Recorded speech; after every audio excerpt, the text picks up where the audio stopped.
How can I make this? Yeah. Hey, it's live. What do you know? Close. Cool. Asked me 20 minutes after the race, I would have That'll work. sold for that not to have happened. Now I just think it was a hero moment, and at least he told her that no matter how much online debate people want to do, moment like that. When you finished and coming back through the pack, like when they interviewed you at the end, I mean, you could, it sounded like there were 7,000 people in the stadium. There we go. Being at the stadium, it's like you can hear the crowd. It's like All right, trying to stay start to focused, finish here. and I hear that I'm trying to smile. You can see me smiling if I do, so I'm like trying to keep a straight face and focus. The only thing to do now is get tonight. I got the maximum moolah. I never got smarter as I got older. That was the problem. So, like, hopefully you learn from Jeff Lord sees the checkered I flag. didn't want to display it. So I was always there till the last person was gone, signing autographs and stuff. But that's tough. It's an obligation, and it's something that I see with you. And it still seems like you're still a fan of the sport. And I hope you never lose it. The way I went down straight, it's like I don't want to go back to that because it was like a struggle in Oz for us. So I'm like, that chip in my shot, it's like I want to succeed really hard. And I feel like that's sometimes like crash. I don't like losing. So we got the second place, yeah. Sorry, my bad. Sorry. Take two. Yeah, take two. Third place. Sorry. Guys, mess it up.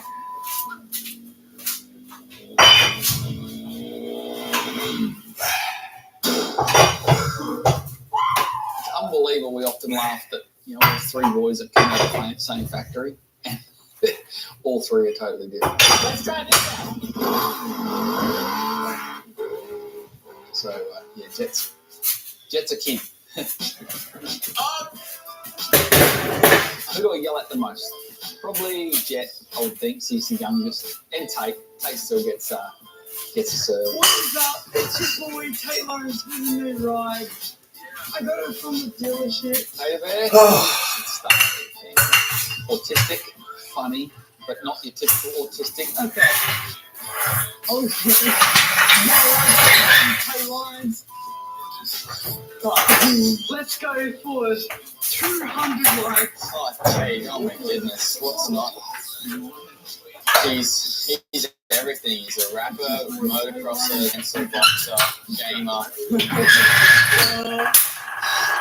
I think the list goes on. There's multiple things. Yeah, see that little boy. There we go. Lawrence. Ask anyone and they'll say it's their favorite Lawrence. He's the best one. Here we go. Has given us. It's probably one of the better things that have kept the boys grounded from Europe to here to because pretty much with Tate, day's a good day. We often say he lives the best life, That's funny, hey. Not to keep back with different sort of Yep. There's a World Mini, and Yeah. Pulling the motor. At 11, I was Yeah, nobody's here. in that class. Like, but I was tall for that. I was like 120 pounds. And I wanted to do this big jumping back. Wanted to do the big jump. Wanted to do the big jump. And I was like, don't be stupid. Like, literally, we've spent every dime. We have 2 motors in the house. I sold my Harley. We got no boat. Like, just please, for the love of God, just take this championship and don't get up. And I went out and I tried the big jump last lap. Yeah. Hey, there we go. Right on there. My dad came stopping over and he saw me just laugh. I was like, Dad, did you see that jump? Because I had 2 black eyes. And my dad goes, you know what? He goes, Let's see. I realize right now that you're probably too stupid to ever make it as a professional, but you seem to be having a good time. You're working hard. Your grades are good. We're going to be broke when you're going to be working construction. But as long as you're having fun, I'll keep working as hard as I can for you. First thing, I should sign up for a contract. He's like, you're buying me a Harley. I'm getting my Harley back. And he didn't come. He only went to races he could ride his Harley too. What's cool is your kids both know the dedication that you put in. I mean, you sold your house and moved to Europe to people. No one spoke English, and you just put everything out there. Yeah. And it's that sacrifice that you guys have made definitely doesn't go unnoticed by the kids or by anyone in the industry. Southwick, baby! Southwick. How you been here for? Yeah, 2019. Yeah, and we sucked. Harris is an absolute wanker. So short and simple. Jet Lawrence has climbed up to 7th, and Justin Cooper is in 12th. Those are the two riders battling for the series lead. Subpar motos for them. Hunter, the older brother of Jet, this could be his opportunity. Okay, so maturity level, I mean, I'm like a little more mature. Like overall rating, for like a 6.5. Jet, for like a 4.6, maybe 4.7. Critical juncture. Hunter Lawrence going to try to put in a sprint. So Jet looking to go for 4th. Watch out! Oh! Crosses up and it ends up costing Lawrence. Uh-oh. And it is falling apart now for Jet Lawrence. My best advice to you is to not listen to any advice I give you. This time, no stopping him. Hunter Lawrence takes the first photo at Southwick. But you make rookie mistakes, and I never stopped making those mistakes. Carmichael made a lot of rookie mistakes. James Stewart, like everyone, you're all going to go where you go from trying to win every race to understanding what your limits are. Jet Lawrence. There we go. Whatever. Series lead. We'll go from there. And now Anyways. the Lawrence back. You have not seen this very much. Start pulling Seems stuff to out. continue to exchange good and high photos. So Hunter reestablishing his championship credential if he can hold on for the 1-1 today. If it wasn't for Hunter, I don't think I would have made it to where I am now. Start to finish. For me, Gotta go all the way to the transmission, so I gotta pull the and axles and without everything out. him, I for sure wouldn't be where I am today. He's never really been a down the secret outdoors once he got healthy, and he certainly is now. Hunter Lawrence takes Southwick. So if I can give any advice, it's look, know the races that you can win, and when you get a bad start, doesn't mean give. So many people give up. You never give up, which is awesome.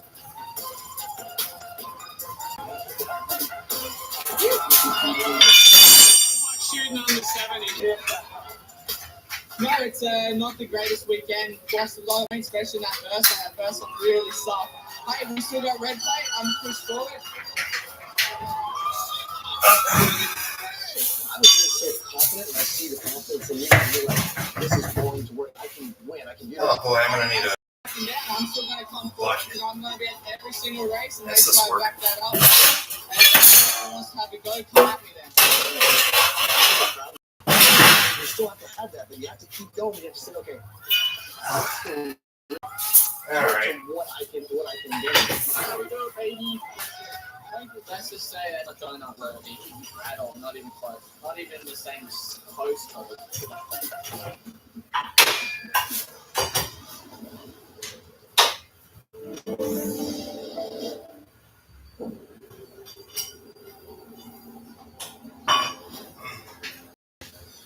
All right. Come on. I almost hit in my face.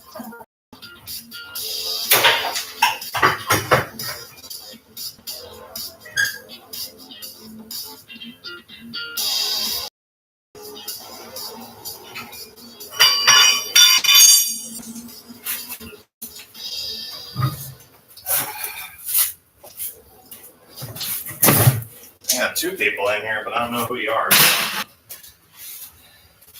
you're wanting to talk to me, I have no idea.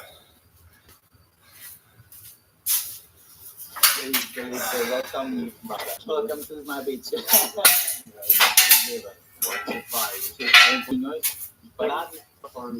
Yeah, maybe please, yeah. Are you ready for Saturday? Yeah, my first time. Let's see what we can do. Yeah, I think you're gonna make it be incredible. Yeah, I am. And second, because I never did it, so I'm afraid I cannot do it. So you guys need to. Do you enjoy when you go in the cold water? Like, oh, you don't care? It's good. It's good. Yeah, just do it. Good for your body and your mind.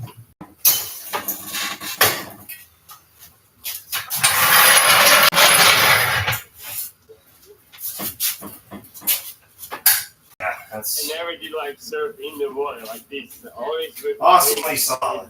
boats helping me or boats. So yeah, it's like a dream for me. Good surf. But I don't know. You don't create expectations.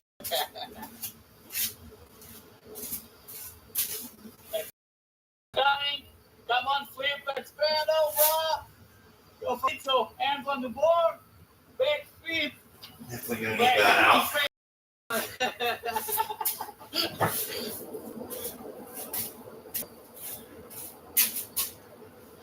crazy cool. What? Says, yeah, well, I'm working on it. All right. Chill out.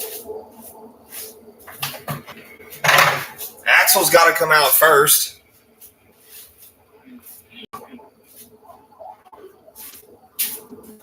That's it. Get them ready.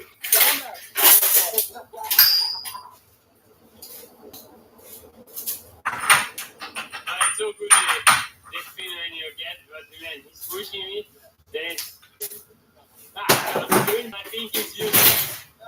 What? Like, Hopefully it's showing what I'm thinking it's showing. when you go inside the first timer, Somebody message me. it's like knives. But now it's good. Yeah, this one now was okay too, I think. But after the first, I say, okay, I am pro. I'm gonna do it easy. But no.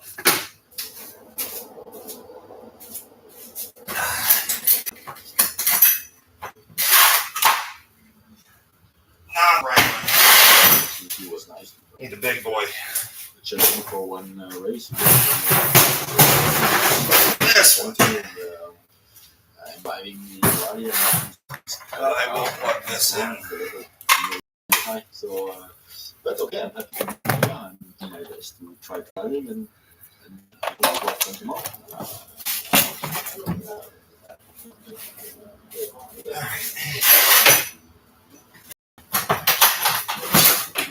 Oh, wait. Like a 28.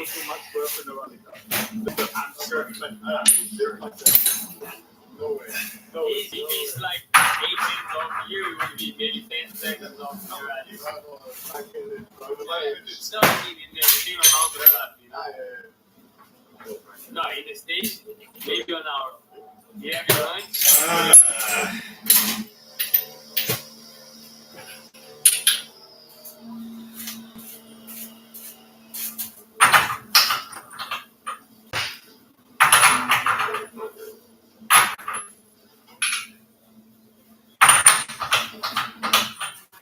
It should work. Try to focus on the basic, especially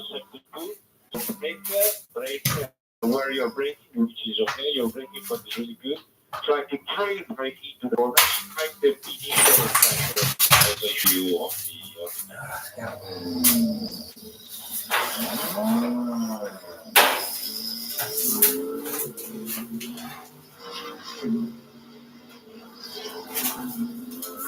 Let's go. Be using this a lot today. One, go.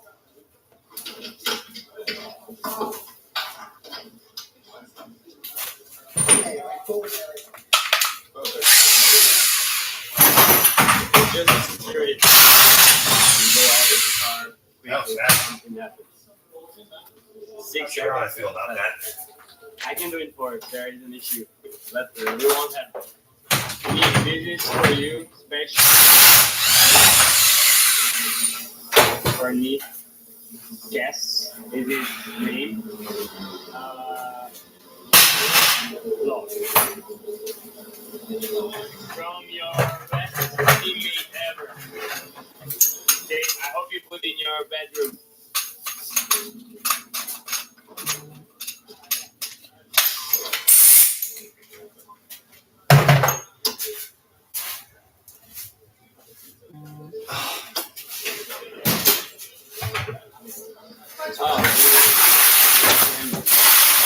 Because I think it's so fun in this car that, yeah. Because I never drove a roadster car, just the GT3. And 1,000 horsepower, so it's a lot of power.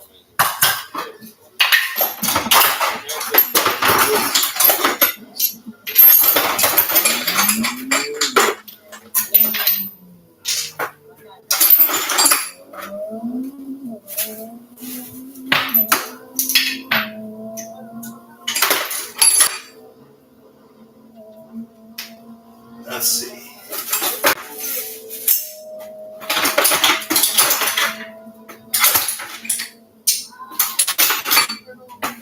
Okay. And do a little bit of reorganizing. For a second.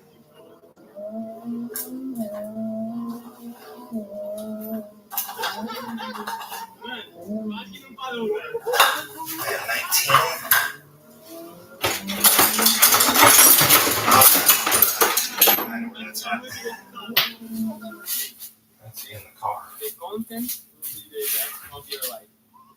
Because he pushed me. We need to go to 300 in the state. And then 290. Next line, okay, we go to 300 now. I wait to 300 to break, then I break, man. Entry on the ABS. And now we're going top 3. But yeah, I almost hit it. In 2 seconds, by the car. Second, we get fired. Everything going tight.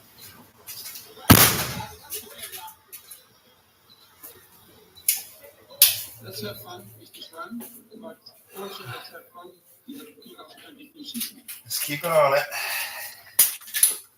Let's go. Okay.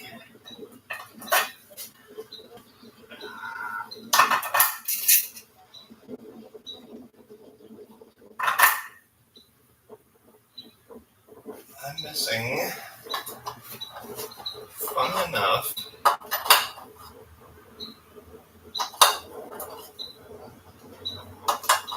my 11 mils, which is annoying.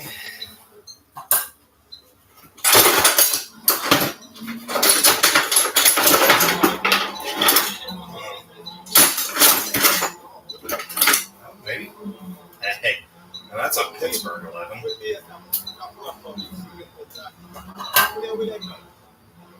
May work.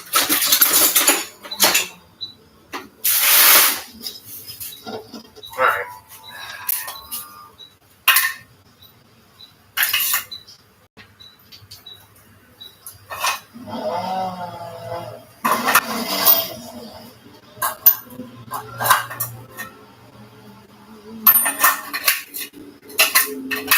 Nice. Really nice. No, I mean, before starting, when I was like training in the top 6, because it's good to start from there.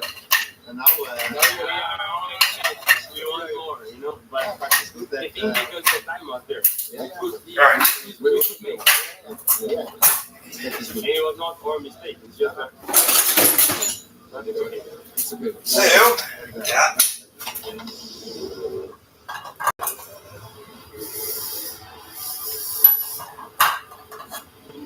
14.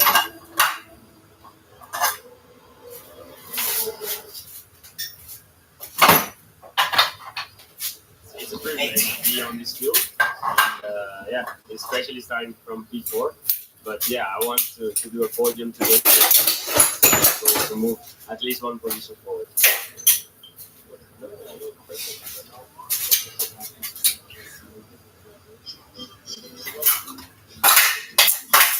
Don't go crazy with the start.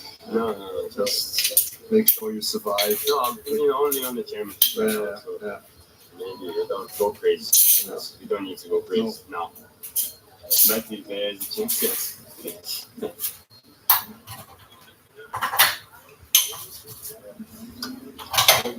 Bring it back and make sure you enjoy it. Getting ready then for the rolling start as the lights go out and the DTM 22 season gets underway. It's absolutely neck and neck for the lead of the race. It's Start on the outside line. He is though. He's still got his nose in front. He has to keep his foot in. He goes over the curves. I'm pushing the max movement. Don't be. Keep going. Sauce here.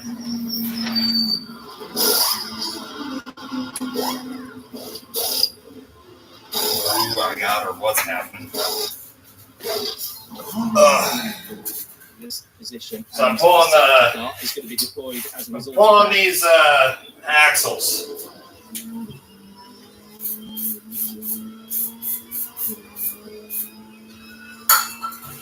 For those who are curious. What rear? Absolutely smooth and rubbing over a Right now, I'm pulling the motor after all that. Watch out for fire. I don't know. Everything more. Wait. Team brake. My brake did not touch him and everyone smashed me behind. I dropped the car.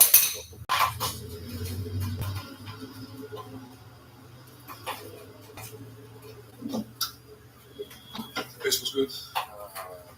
Yeah, really good. Yeah, we did it. Not this specific thing, but So.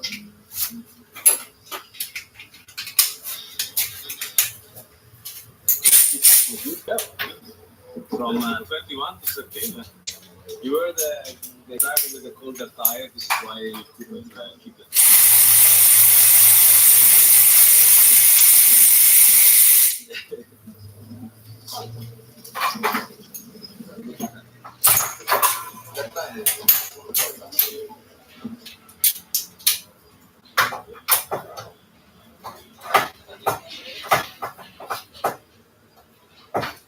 Come on. What's in here?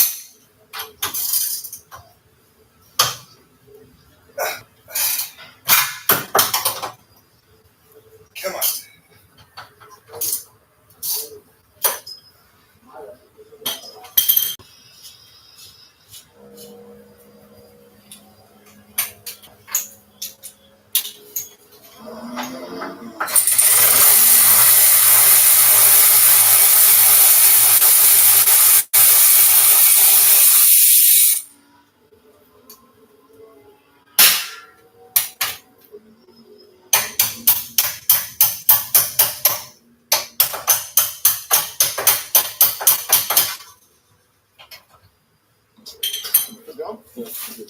All right.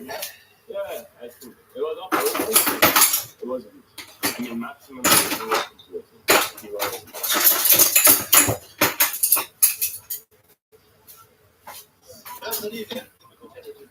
Very tight. Yeah, very. Concern. But after half a lap, then the second one, the tire was already dropping, and You only have one players, right? So if you went one mistake, and I was stuck in the package in the last. anyway. Yeah. Yeah, you too. Days Come in the on. race, we are one position better than yesterday. Now, yeah, 2 cars ahead to overtake. I hope I can do it. But also very important today to finish the race and make some important points so we can go from here to the next races and think on the championship.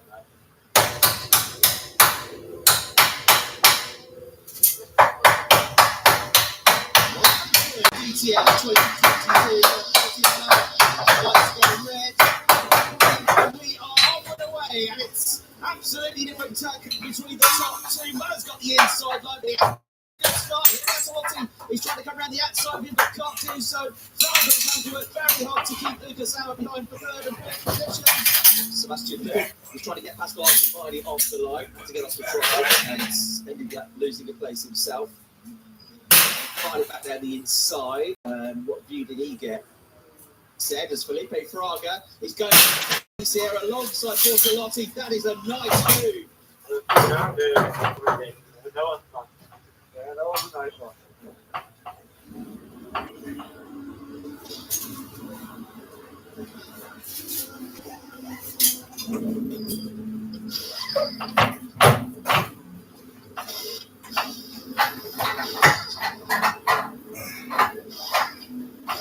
It's gonna be.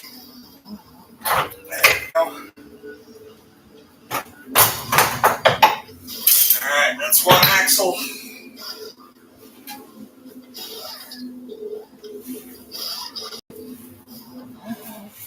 Once the axles are out, I'll be able to pull the motor without the transmission thing being in the way. That's one axle out, which is a good start. Bad for 30 minutes. I'll keep on going. Thank you so much. Let's keep it. I'm gonna keep pushing on myself, and yeah, we're gonna find something.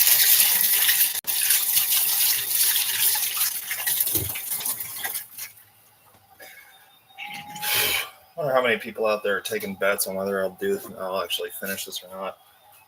Not really knowing for completing this easily. A good result, like top 5 at least. Podium would be already good. But in the first lap, Or on timeliness. I don't really a little bit. And we went for it. It was a really good fight with Mirko. And finish GP2. That's fine. In such a strong field like this in my first ever DTM weekend. I had to lift the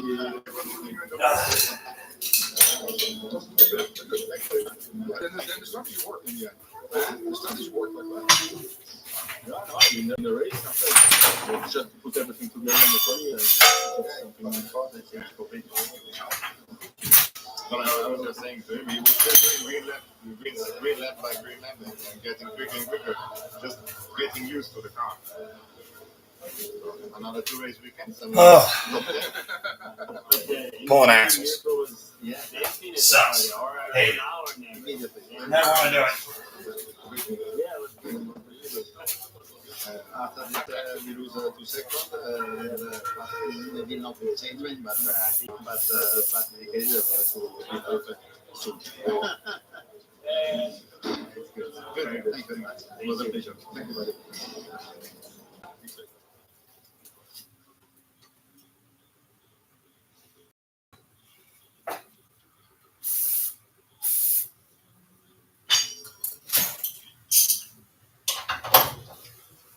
Okay.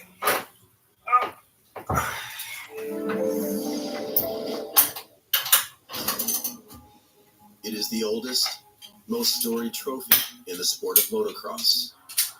The Motocross of Nations is often the only time of year when the top racers from the United States will face the top racers from Europe. And it is the one race where riders compete on a team representing their country. It's not only the race, it's all the story inside, the story for the fans, how the fans participate, very exciting with the fancy dressing and when it's the nation, when it's the race, I don't take any meetings because I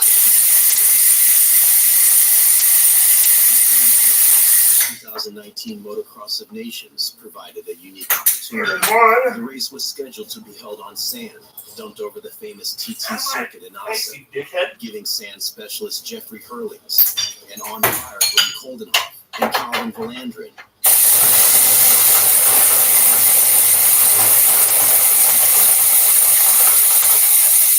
Being runner-up for the last 3 years, from 2016, 17, 18, we have definitely lost pressure now because everybody expects us to win.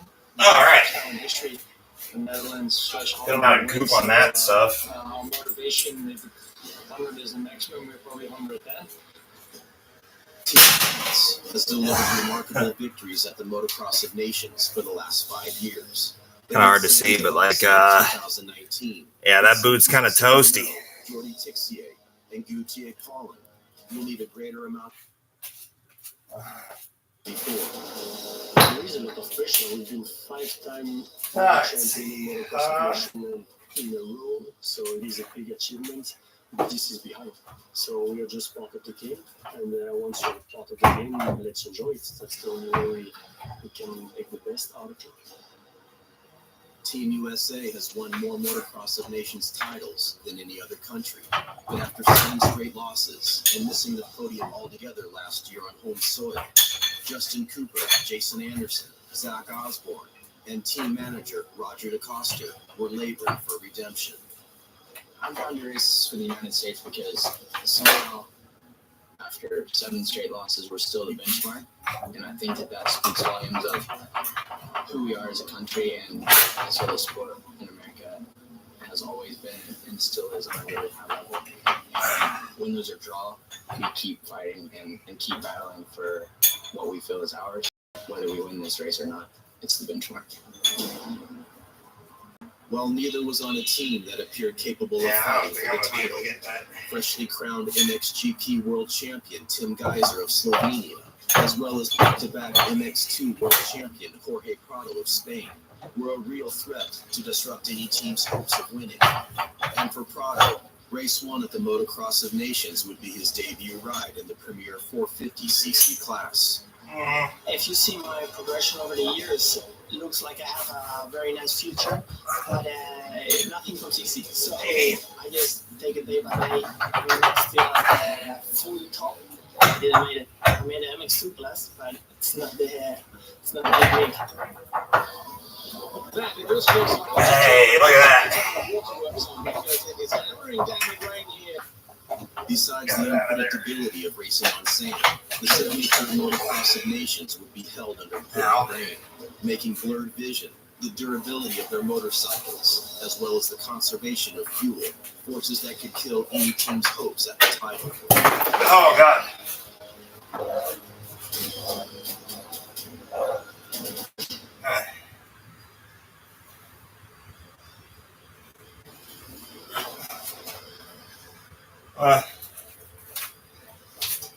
Professional American Supercross and Pull the motocross joint out. racers competed as many Not as the result I wanted, 35 weekends, but a result that'll work. January through August in 2019. The month of September is typically the only off season they will have before they begin boot camps for the next year's Supercross season. Justin, Jason Anderson, and Zach Osborne spent thousands of dollars each, as well as 3 out of their 4 off-season weeks to train in Europe before representing Team USA at the 2019 Motocross of Nations. I'm really happy with my riders, and I'm happy with the teams behind them. Everybody has done an awesome job. We are as prepared as we can be. Yeah. With our students, and to thank the Ice One team especially for making it possible to support these guys for 3 weeks with full technical support. This is the first time the riders come that early. The first time that the US won, we also came early to Belgium. Cool. But not quite this early. There are 2 main reasons for the Americans to need 3 weeks of preparation. They haven't won the motocross Little by little. in 7 years. Nobody's here. Disappointing 6th last year on home soil, and the sand racing surface at Assen will be unlike anything they've ever ridden before. The best thing to do is you have to worry about momentum. You know, it's staying on top of the sand. But as soon as you open your throttle up a little bit, you're very deep into it. So it's kind of like you're going back and forth. And then as far as the way that the chassis works and everything, it's like the difference between riding your bicycle on ground that doesn't move underneath you, so it's super easy, and this ground is moving constantly. You cannot fight anything the motorcycle wants to do. You just have to kind of guide it. If you try to wrestle it and control it and force it, you'll be dead tired within 1 lap, you know. Let's see, if we're going... Roger said that if anybody wants to do the Motocross of Nations, it's Zach. And he said that those were his words. Why do you think he said that? I think he knows the passion I have for the event, and I'm probably the first person to ask each year. Just the opportunity to be here. You know, I had to make a speech last night at the dinner, and I cried like a little baby. I mean, it means a lot to me. Honestly, it means a whole lot to me. Can you put into words why? I mean, people died for us to have this opportunity. Pretty much. Let's see, that's a good 14 or 12er.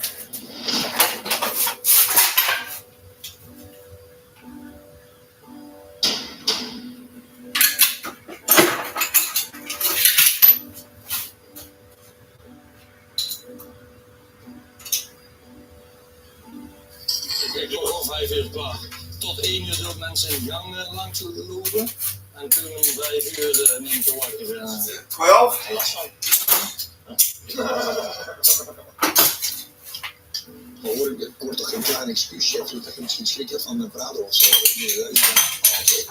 Omdat ik blijf thuis, omdat ik hoef. Three, we need one more. Nee, ik probeer hem jongens weer te houden. Oké. At the Hotel Assen in the Netherlands, hours before the 2019 Motocross Nations, the heavily favored Dutch team gathered for breakfast to build camaraderie, calm their nerves, and talk strategy.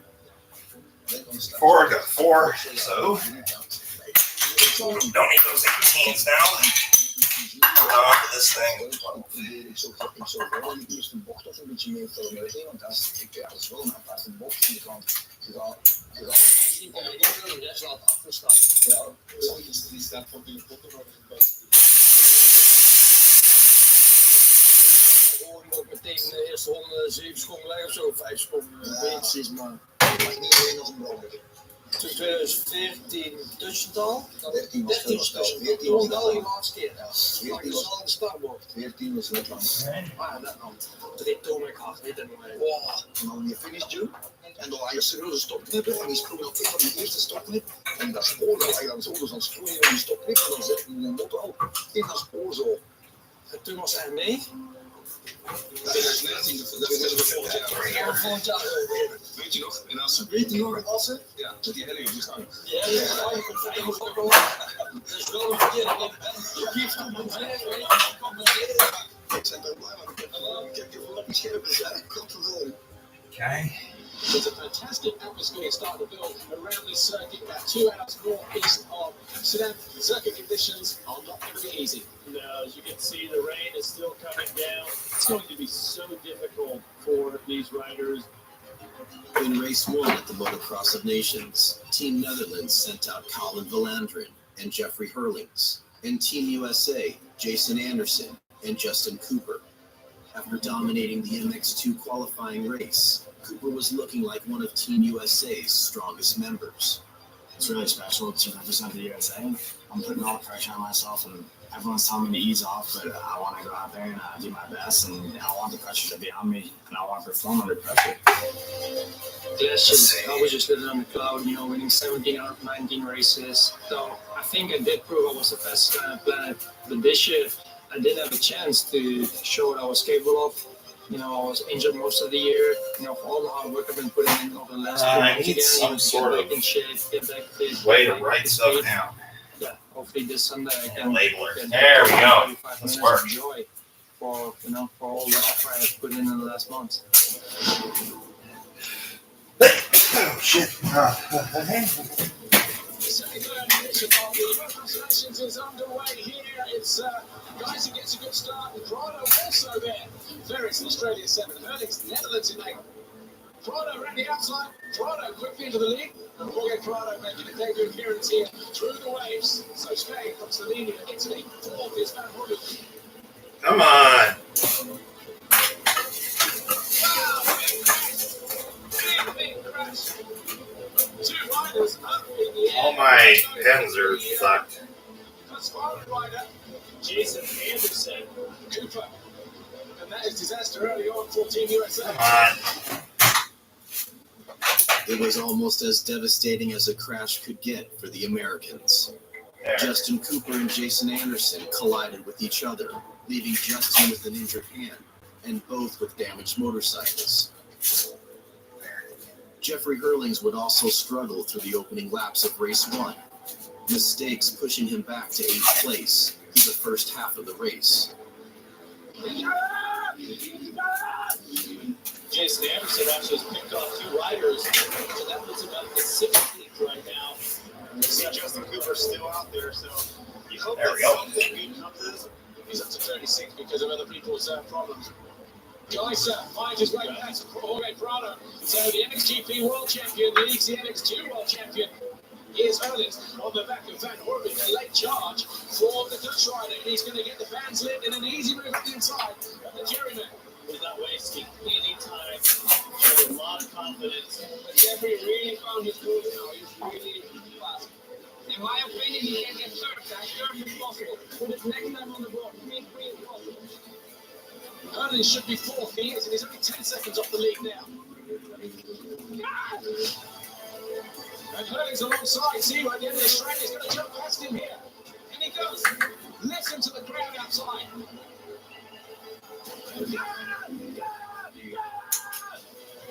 Here is Geiser. There's Hurlings in the background. This is the battle for the race win. That interesting ways to be the difference right here. Goes around. He's just going to come short by about half a second. Geiser wins. He beats the greatest sand rider in the world in race 1 on home soil here. What a performance from Jeffrey Hurlings.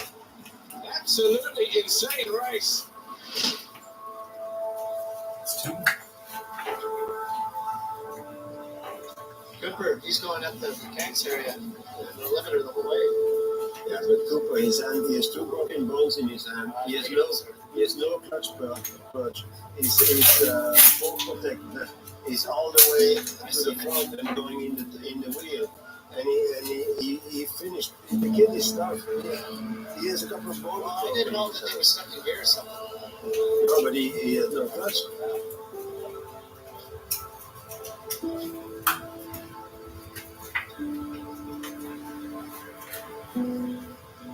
Now we're not in a position that we can finish at the podium. It's not more that the odds is more than.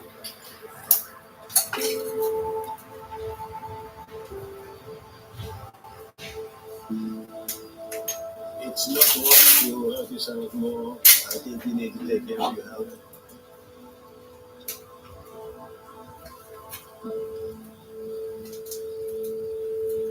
While Team USA was facing the repercussions of a devastating first race, Glenn Koldenhoff was preparing to represent Team Netherlands for race 2.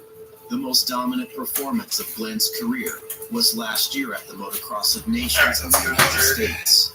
But he spent much of 2019 rebuilding himself after suffering a disastrous crash during his preseason training.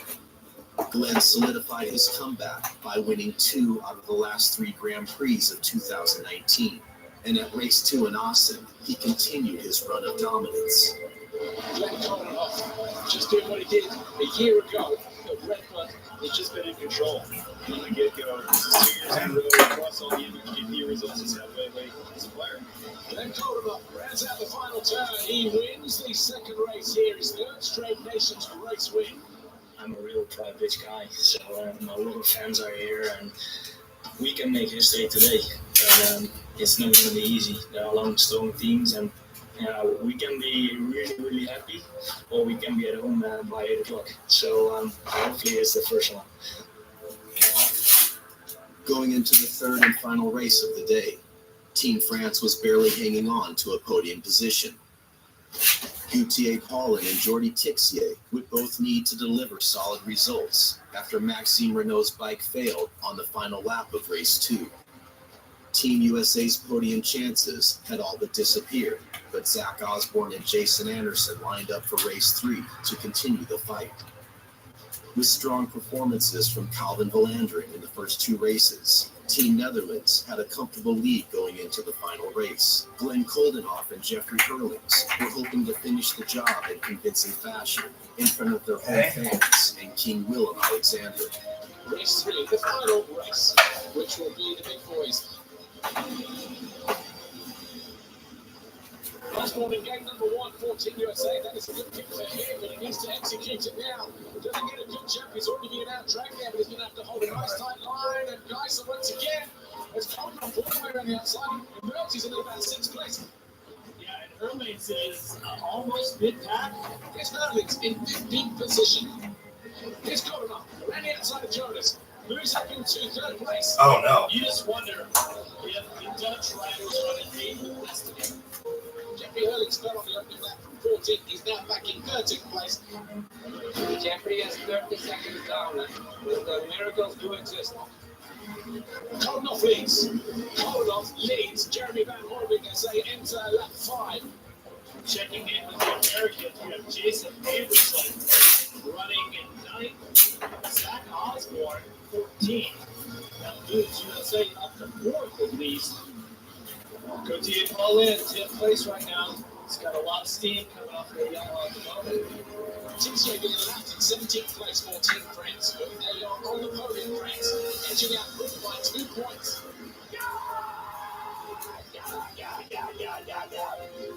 Collins goes by Van Horving. He's going to put him up to 5th. Oh, Paulin! His bike was smoking. It did not last the race. The story of Team France this weekend. Here is Koldenhoff coming back onto the start straight for the final time. Probably going to be the loudest cheer as he goes by. Koldenhoff comes out of the final turn. He goes 1-1 again. This time on home soil. The Netherlands win for the first time.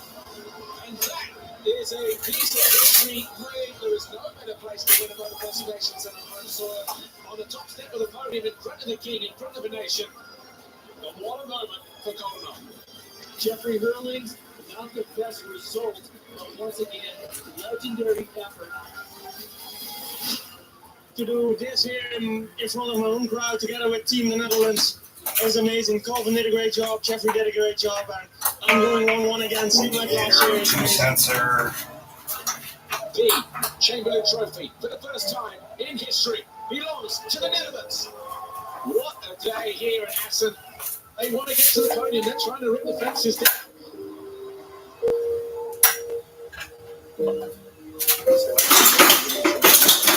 C'est la déception. On va venir avec des équipes qui vont se faire comme des fous, qui va dans le sens. J'ai du mal. Donc, sur la page, c'est écrit et tout. Je change en talon. I need a 10 mil. 10 mil. A lot of our fans are really knowledgeable of what's going on, and I had Dutch fans come up to me today and say, fantastic, you know. Fantastic about what? Fantastic what you guys did, and to bring you guys here to come early. You guys are really cool. And what did that feel like?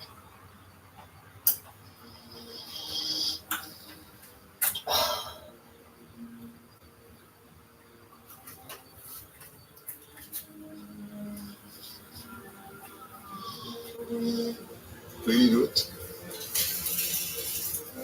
This is important to you, isn't it? Yeah. I don't know why it is so important to me, but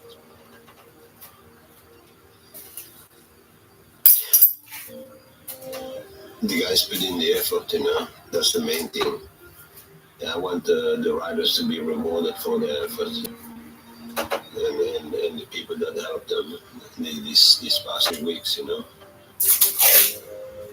Despite his broken hand, Justin Cooper lined up and completed race 2 at Assen.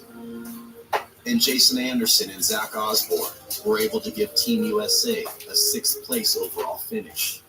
On a day that appeared typical for winter in the Netherlands, the Dutch looked right at home, with Great Britain and Belgium rounding out the podium. But any patriot could take inspiration from the show of will by their nation's racers at the 2019 Motocross of Nations.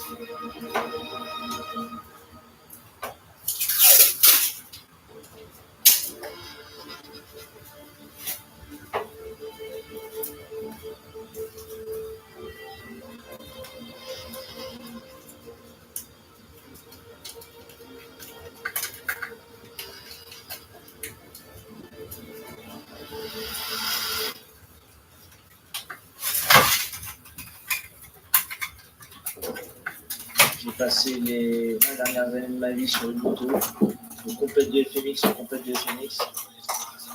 Et pour gagner, il faut innover constamment. Apporter des tricks que personne n'a jamais vu. Des tricks que même toi, tu n'as pas réalisable au départ. Puis à un moment, tu te dis, c'est quoi le prochain trick? C'est quoi la suite? Et je me suis dit, et si je tentais quelque chose qui va encore plus loin? Si je mélangeais 2 sports que j'aime, comme le FMX et le base jump. Et si je sautais d'une falaise pour faire un trick que j'avais encore jamais fait.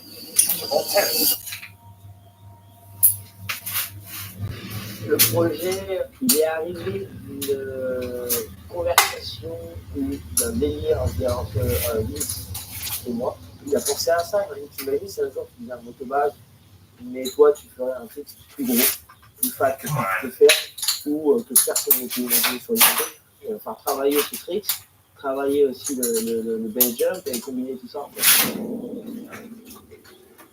I need another 12. La première grosse journée. I need 12-inch mills. Tu fais ici comme ça, regarde, je me mets là, voilà, et tu te retournes pour toi. There we go. Si tu retournes là, c'est parfait. D'accord? Comme il a un certain niveau en chute, mais il n'a toujours pas fait de base jump. Et pour ce saut-là, il a besoin de faire du base jump et se sentir à l'aise en chute. Donc bon, lui, il a l'habitude d'être à l'aise dans les airs pendant une courte période de temps avec sa moto. Mais là, en plus de ça, il va falloir qu'il ouvre un parachute. Si tout se passe bien, ça devrait être simple. Mais si ça se passe mal, il va falloir prendre la bonne décision, réagir vite, très vite. Et c'est ce qu'on est en train de travailler là en parachutisme d'abord, apprendre à dissocier bien toutes les parties de son corps dans différentes positions, dans différentes vitesses. J'ai aucune idée de ce qu'on fait. Un parachute, un cadeau du spectateur. Look, man, Et si tout va bien, les deux en même temps, ça fait un sac de parachute.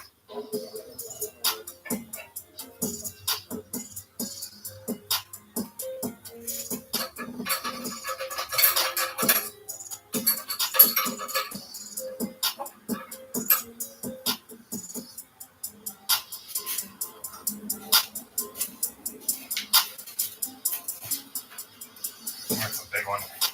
It's a big one.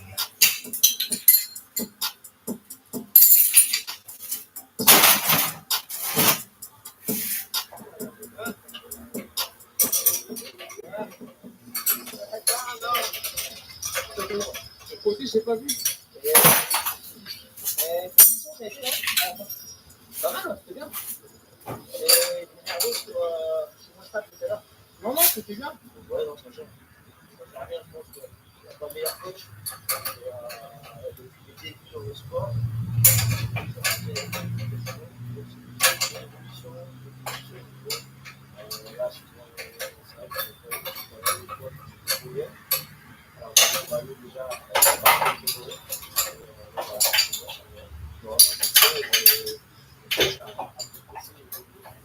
Prochaine étape, c'est d'enfiler du fond. Voilà. Il va enfiler du fond, il faut faire un peu de quantité pour que il réfléchisse plus en fait. Il réfléchit encore beaucoup sur la position. Ok, quand je dois faire ça, je dois faire ça, je dois faire ça. Il faut que ça devienne des automatismes. Il faut sauter. Donc là, on a eu pas mal de bases et maintenant, il va pouvoir les appliquer avec n'importe qui. Après, une des autres étapes qu'il va faire, c'est un stage sous voile, de pilotage sous voile avec des professionnels qui vont pouvoir lui apprendre à faire des bons circuits. Il se débrouille bien sur les circuits, sur les bons endroits. Mais c'est juste pour être encore plus précis et avoir encore corps d'appui. Il ne se pose pas de questions. Que les choses elles arrivent tout seules, sous voile, qu'ils se sentent bien. nous sommes à l'île de la Réunion. Je suis venu ici pour donc travailler, commencer à me former sur les base jump. Pour la Réunion, parce qu'ici il y a Loïc Jean-Albert qui est la légende du sport, que ce soit skydive, base jump, etc. Will Smith surtout aussi, qui s'est proposé de m'aider. Loïc qui est le fondateur des Supérieurs, donc il connaît bien Fred Evans, et c'est comme ça que je l'ai rencontré. Et voilà. Et puis il va me former. Et ça va être bien. Allez.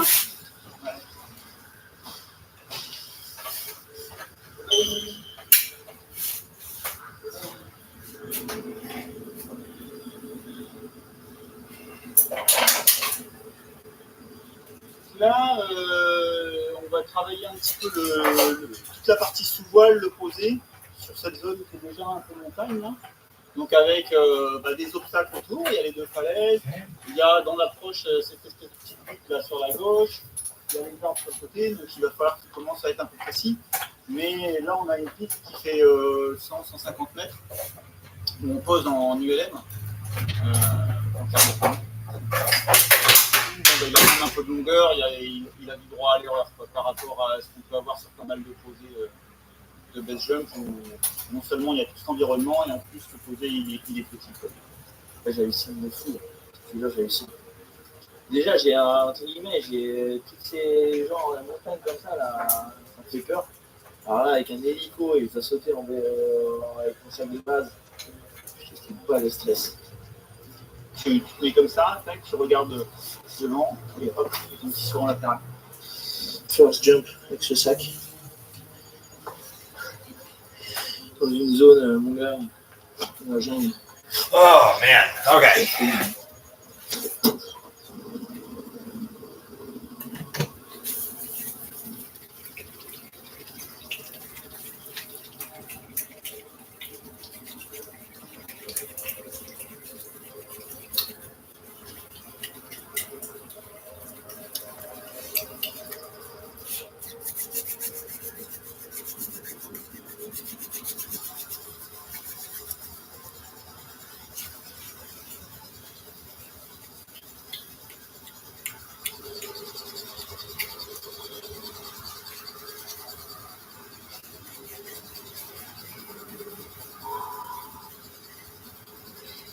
Tu vois, avec Loïc, avant de partir, il m'a dit tu me fais un signe. Alors lui, il m'a fait un signe comme ça. Il m'a tout régalé. Et j'ai regardé, j'ai dit ok, je suis là. C'est bon, t'es sûr? J'arrivais pas à y aller. J'arrivais pas à y aller. Yes, c'est un petit peu la peur. Non, il se passait rien. Et là, c'est pas du saut d'hélico comme j'avais fait à l'époque.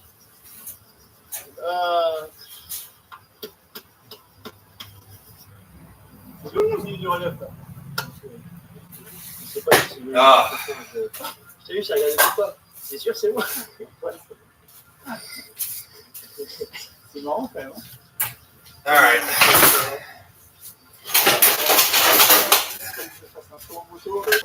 See what people are saying, if anything. I don't know if anybody's watching or not, you know. Rien à voir, c'est pas du skydive. Non, non, c'est énorme. C'est énorme, mais c'est. Oh, man. Moi, cette zone de confort espérée.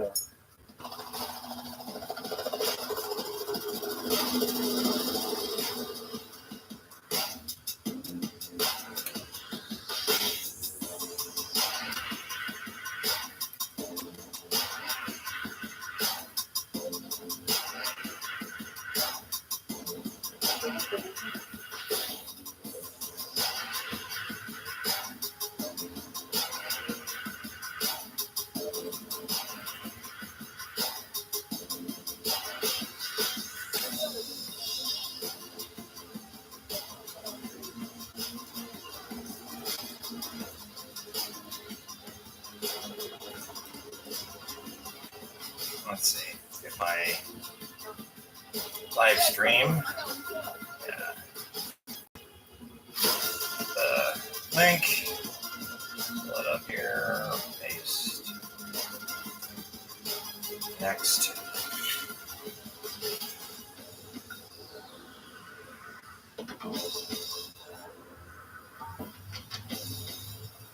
Et là, on est en dessous du pont.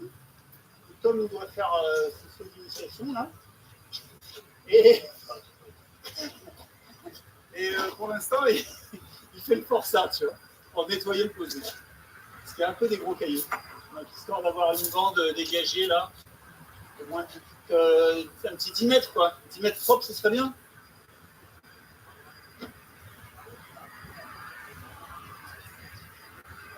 Voilà, premier base jump d'un pont. Donc c'est le bon endroit. C'est pas très haut. On a travaillé toute la semaine sur des posés différents, toujours avec ma voile de base. Et pour m'entraîner justement ce genre de posé compliqué avec des cailloux énormes, etc. Donc, bon. Et c'est le saut qu'on va faire à Tom. Ça veut dire pilot shoot assist. En fait, pilot shoot, c'est ça, le petit parachute extracteur. Et on l'assiste parce que je le tiens au moment où il part. Ça permet d'être ouvert plus rapidement, ça lui laisse plus de temps déjà pour sous voile. Et s'il prend un mauvais départ, ou ça permet de ne pas partir tête en bas et d'ouvrir tête en bas. Voilà. Comme ça s'ouvre quand même assez That one's done. Let's go ahead and switch this battery out.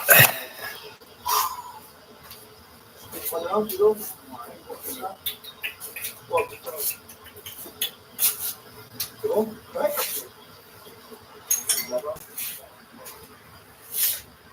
Ok. Allez. 3, 2, 1.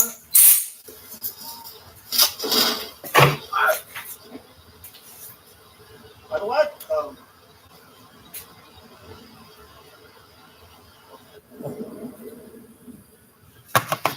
Yeah, il est trop fort! Il est trop fort! Eh, le vent, c'est nickel! Oh putain, il est trop fort! C'est vrai que vu de l'extérieur, il suffit de jeter et de balancer un truc en l'air.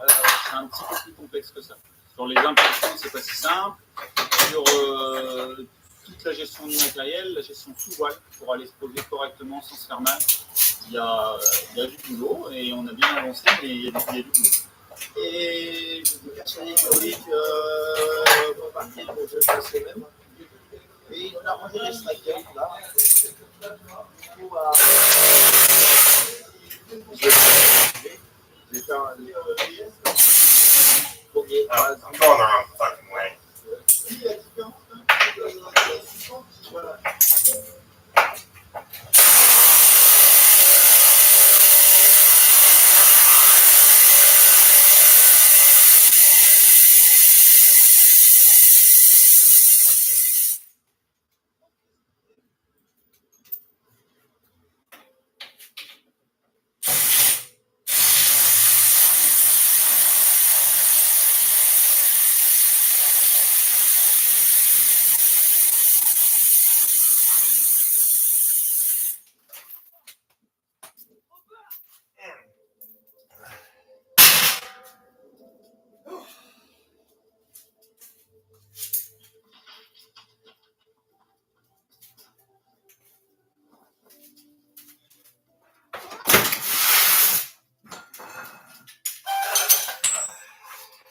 Quand j'ai commencé ce projet, je n'imaginais pas que ce serait aussi difficile. Je me disais qu'il fallait avoir beaucoup de travail, mais plus j'avance, plus je rencontre sur des étapes.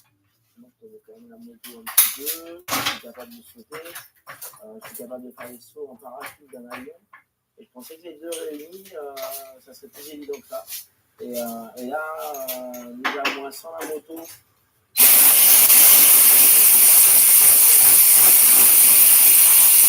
j'ai vraiment du mal à imaginer le faire aujourd'hui avec une moto. Donc, il va y avoir une longue période d'apprentissage pour arriver à son.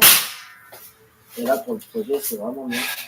Parce que je suis capable de faire plein de choses seul maintenant et de repartir en métropole pour faire une préparation. Et voilà, Loïc peut me lâcher un peu et puis je peux avancer un peu plus, je dirais, seul et rejoindre les autres potes en montagne pour commencer des jumps aussi de montagne.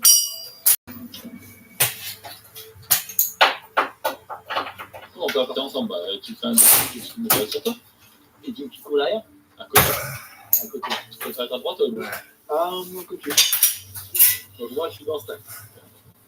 Je suis pied sauté, ou pas? Et 3, 2, 1.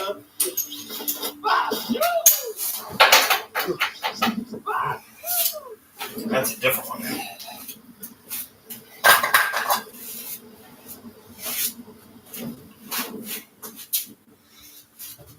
Fuck. God damn that fucking.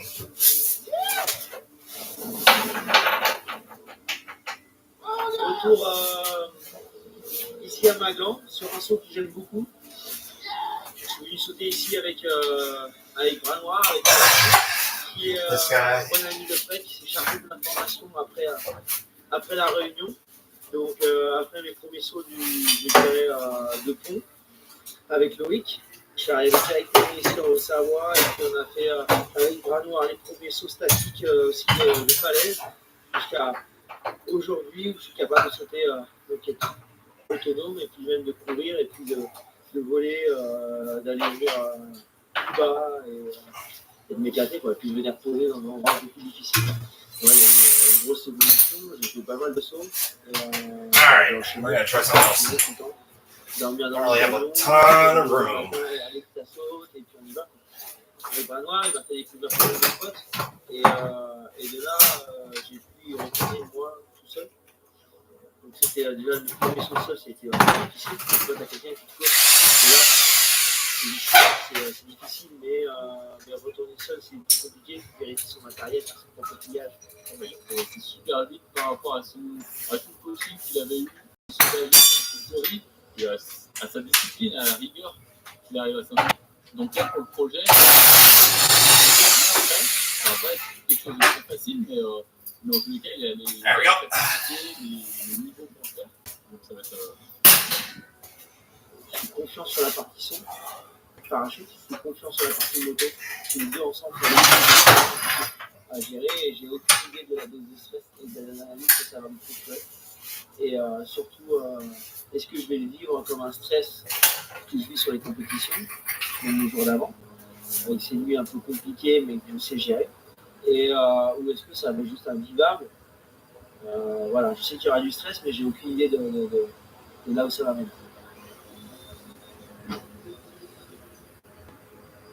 Oh, Brad. Énorme, énorme, elle va pas bouger. Je pensais pas que ça allait être si long. On est venu aujourd'hui voir That's something. la concession d'arbre. On avance. Yeah, somebody might have blocked it Ça, out. sur un croquis, et comme c'est d'habitude, I'm wondering who. Au lieu d'avoir une rampe de 2,70 m de haut sur une rampe de Phoenix, je pars sur une rampe de 7 Yeah, m de haut. nobody. Yeah, no, you're good. I was checking it. All right, see ya. Ça va être très long, ça va envoyer très loin, mais très haut aussi. Voilà. Ça va être le principe. J'essaie d'aller chercher un petit 20 mètres de haut en plus.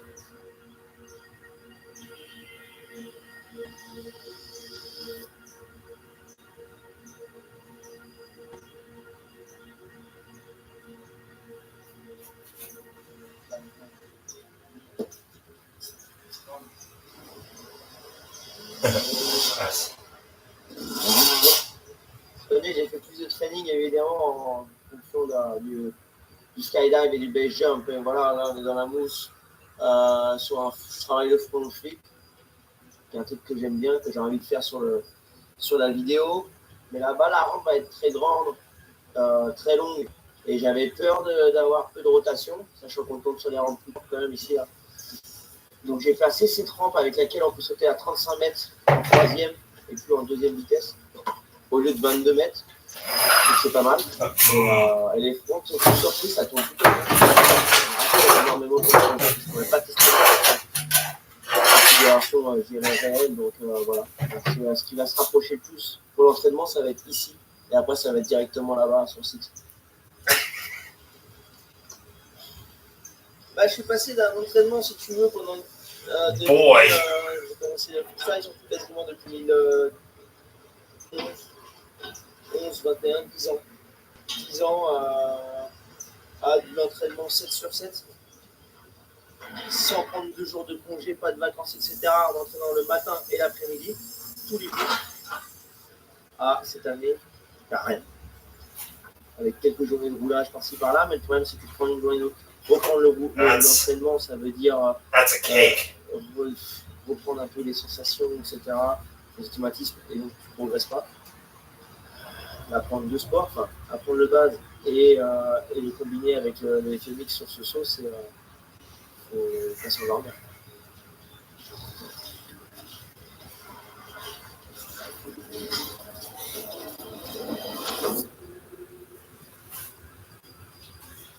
C'est un des derniers sauts que je vais faire avant le jour J.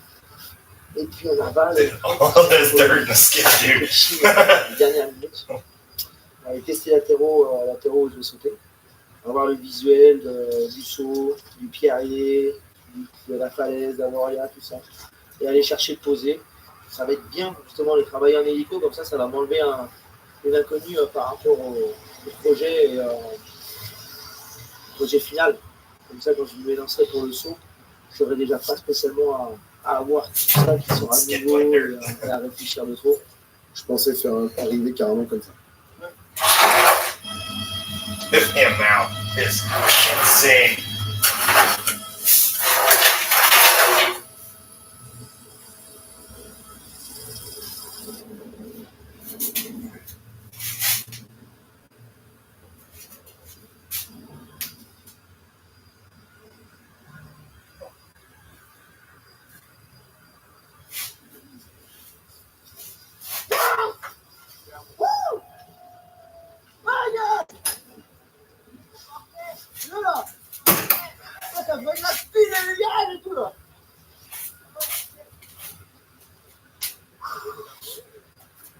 C'est pas le malin, mon gars.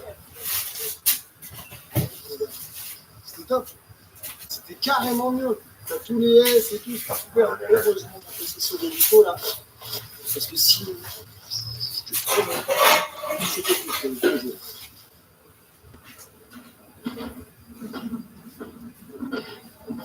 Là, on est sur la passerelle.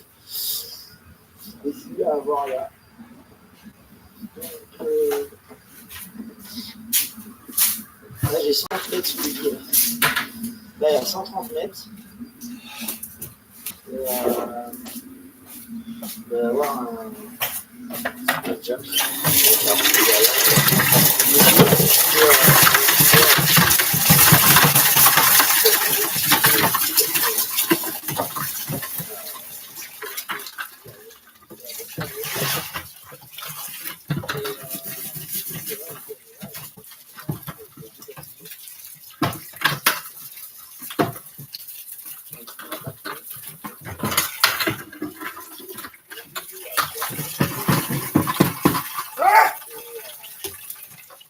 Sprayed water all over myself. That sucks. J'ai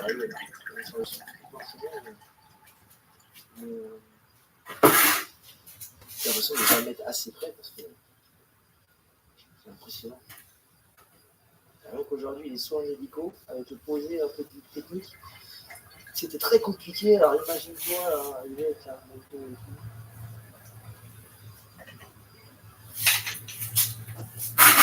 Je sais pas du tout.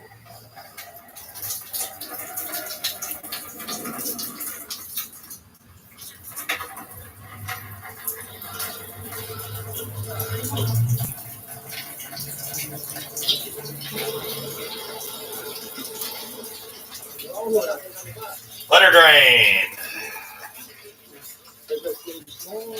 All right, people. Je fais aussi à ma manière. Après, je suis sur un projet comme ça, c'est comme je comprends. Mais il est prêt. C'est énorme. Wonder how many people are betting against me. I can't get this done. I would say most. On est bon, faut gagner. On fait le test et la côté sportif. Et puis aussi la production et demain, production de surprise si le temps le permet. Et jeudi,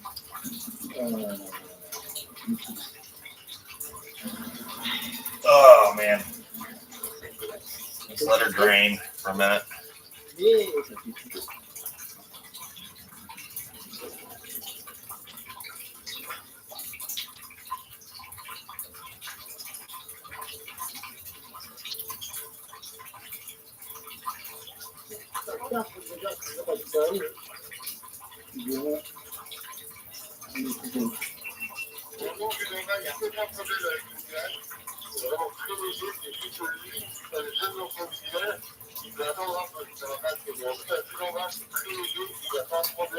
Oh man.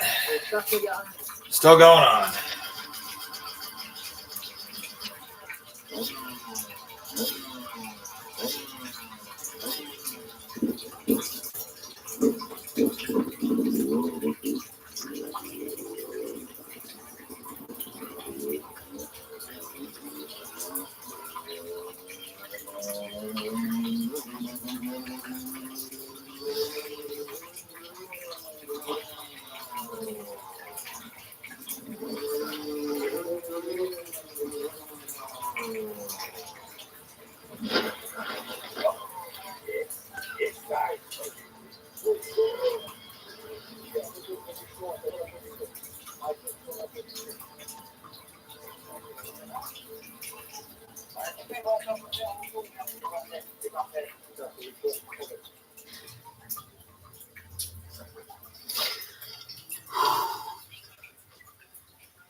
C'est drôle ou pas? Tu peux venir empêcher la poignée. Elle a bien ouvert maintenant, elle a bien superbe. C'était stable, c'était lent, elle descendait lentement. J'ai halluciné cette autre chute. Non, c'était lent, c'était lent, c'était propre, c'était vraiment propre. Tu vois, aucun plus d'envers. Ouais, vous les félicitez, j'ai l'impression qu'il est proche. En fait, il est plus loin. Yeah, still got some. Il y a d'autres travail qui ne font pas, mais toute l'équipe. Et après, ça fait une moto, ça paye.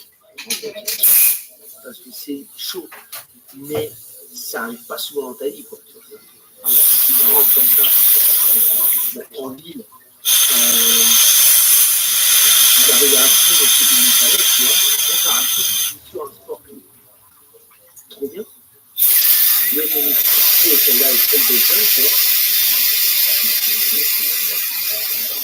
C'est unique, quoi. C'est unique. Mais c'est super.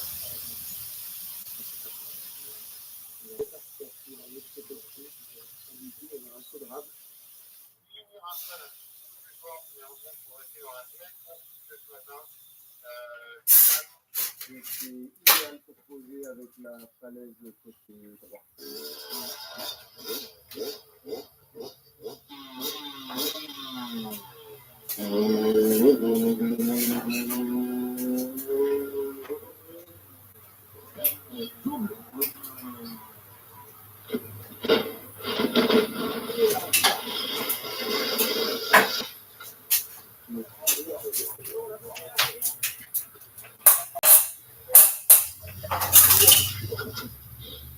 Bon ben voilà, hein, je crois que tu m'avais fait. Regarde. Regarde.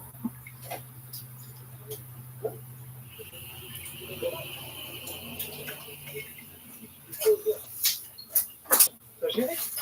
Je ne veux pas regarder, c'est exactement ce qu'il fallait faire. T'as vu, j'ai vécu le premier sur le début. J'ai dit, je suis mort, ça va pas tirer. Et bah, t'as fait ce qu'il fallait faire. Ah non, mais mec, quand je t'ai vu tourner, je me suis dit là, faut pas tirer, quoi. Et t'as fait ce qu'il fallait faire. Non, je vais dire un truc, là, mon gars. Ben, on apprend, hein. J'ai freiné. Et c'est parti à une vitesse. J'ai rien contrôlé et il y avait tellement d'inertie que j'étais incapable d'arrêter quoi que ce soit et incapable de pouvoir aller tirer. Si je pouvais pour tirer, je lâchais une main du tout. Il y avait tellement de vitesse que je perdais la moto. Et j'aurais perdu la moto, c'est sûr, sur l'avant. J'aurais la moto sur moi et là, c'était mort. Du coup, il a fallu que je parte pour un deuxième. Quoi. Et là, c'était des choses qui peut, tu vois, parce que je n'avais pas prévu. J'avais imaginé tous les scénarios sauf celui-là. C'est bien simple, j'avais tout imaginé sur ça. Ah, Tu vois, quand même, dans la lucidité dans les airs, on voit qu'il sait où il est dans l'espace, à quel moment il faut tirer, après sous voile. Demain, normalement, il part sur de nouveau le double fond. Avec moins de rotation. Il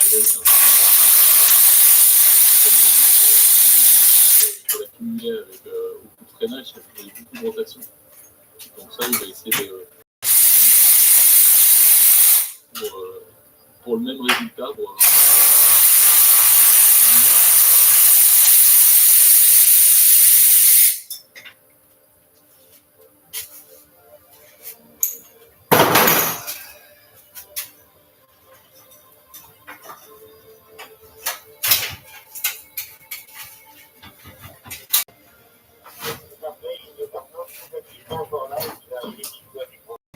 Ok, génial. Donc, comment au courant qu'il doit décaler pour l'instant, on reste sur 0-0.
écoutez, dingue.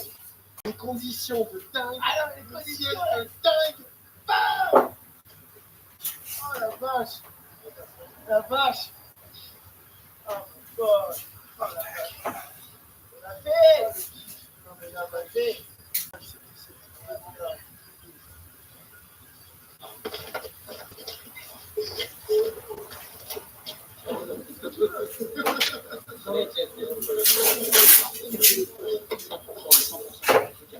Hier, je suis arrivé très vite, c'était tellement fort en front que j'ai dû faire 2 fois, c'était pas prévu.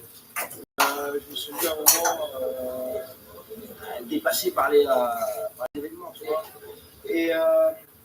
Et du coup, voilà, tu réfléchis plus, mais tu as toujours le moment où tu te dis que tu arrives aussi vite, voilà, et là j'ai mis plein gaz. J'ai mis plein gaz et du coup, c'est bien parti, quand tu sens que ça part bien, ok, ça va faire mieux. Hier, j'ai raté mon ouverture, j'ai raté l'extracteur. J'ai fait un mouvement à vide, quoi. Et le mouvement à vide, c'est trop tard. Du coup, ça m'a ramené super tard. Et là, c'était catastrophe. L'ouverture, c'est proche de la moto. Et là, quand j'ai senti mon extracteur, je suis en place et ça tourne. Bam, terminé.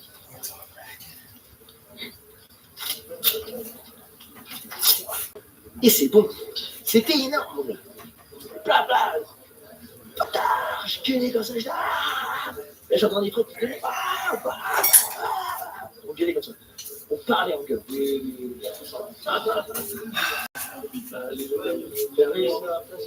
Donc, ça a été, c'était difficile et tu vois, j'avais cette appréhension du stress, comment le gérer, etc. Et j'ai retrouvé un peu ce que je disais sur les événements TKMX.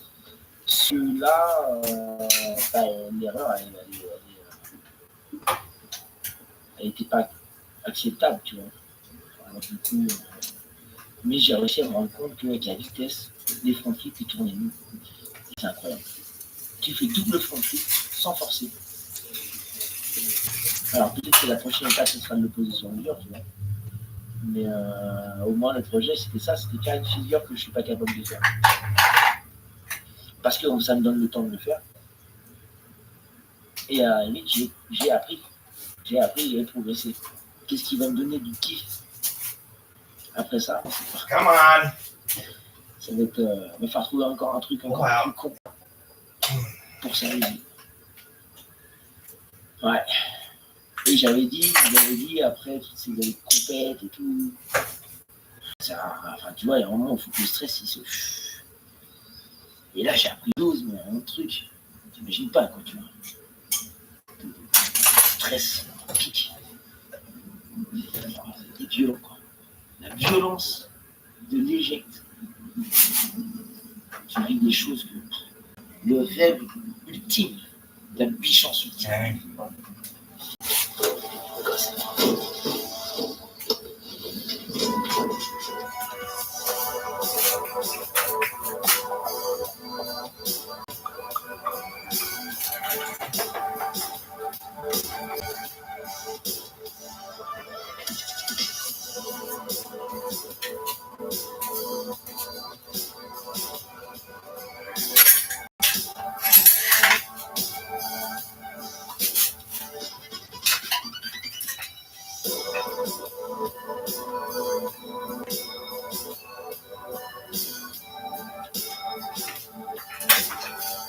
Need a small screwdriver.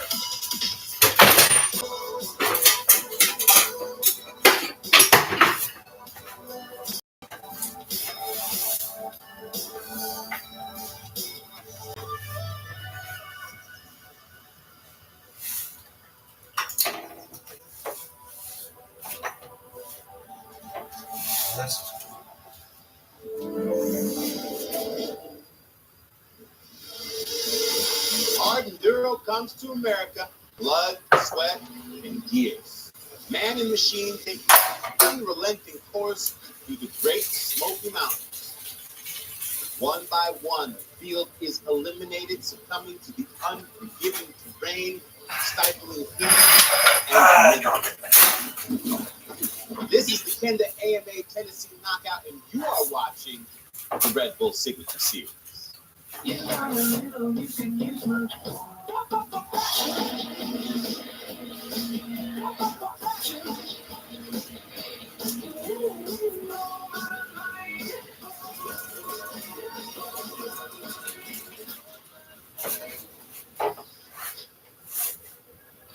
everybody. I'm Salema Masekela, your host of the Red Bull Signature Series, and welcome to the Trials Training Center in Sequatchie, Tennessee, near Chattanooga for the Kendon, Tennessee Knockout, aka TKO.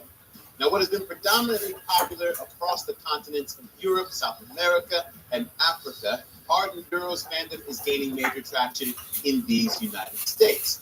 Prior to the entire series being put on hold, West Enduro World Championship Series sanctioned and included TKO in its 2020 schedule. The event continues today and is slated to be a part of West in 2021. Now, what is the allure of this most brutal of motorsports? A competitor not only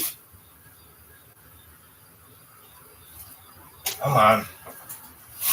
desert racing and enduro, but they must also have the will to push themselves and their machines beyond their limits.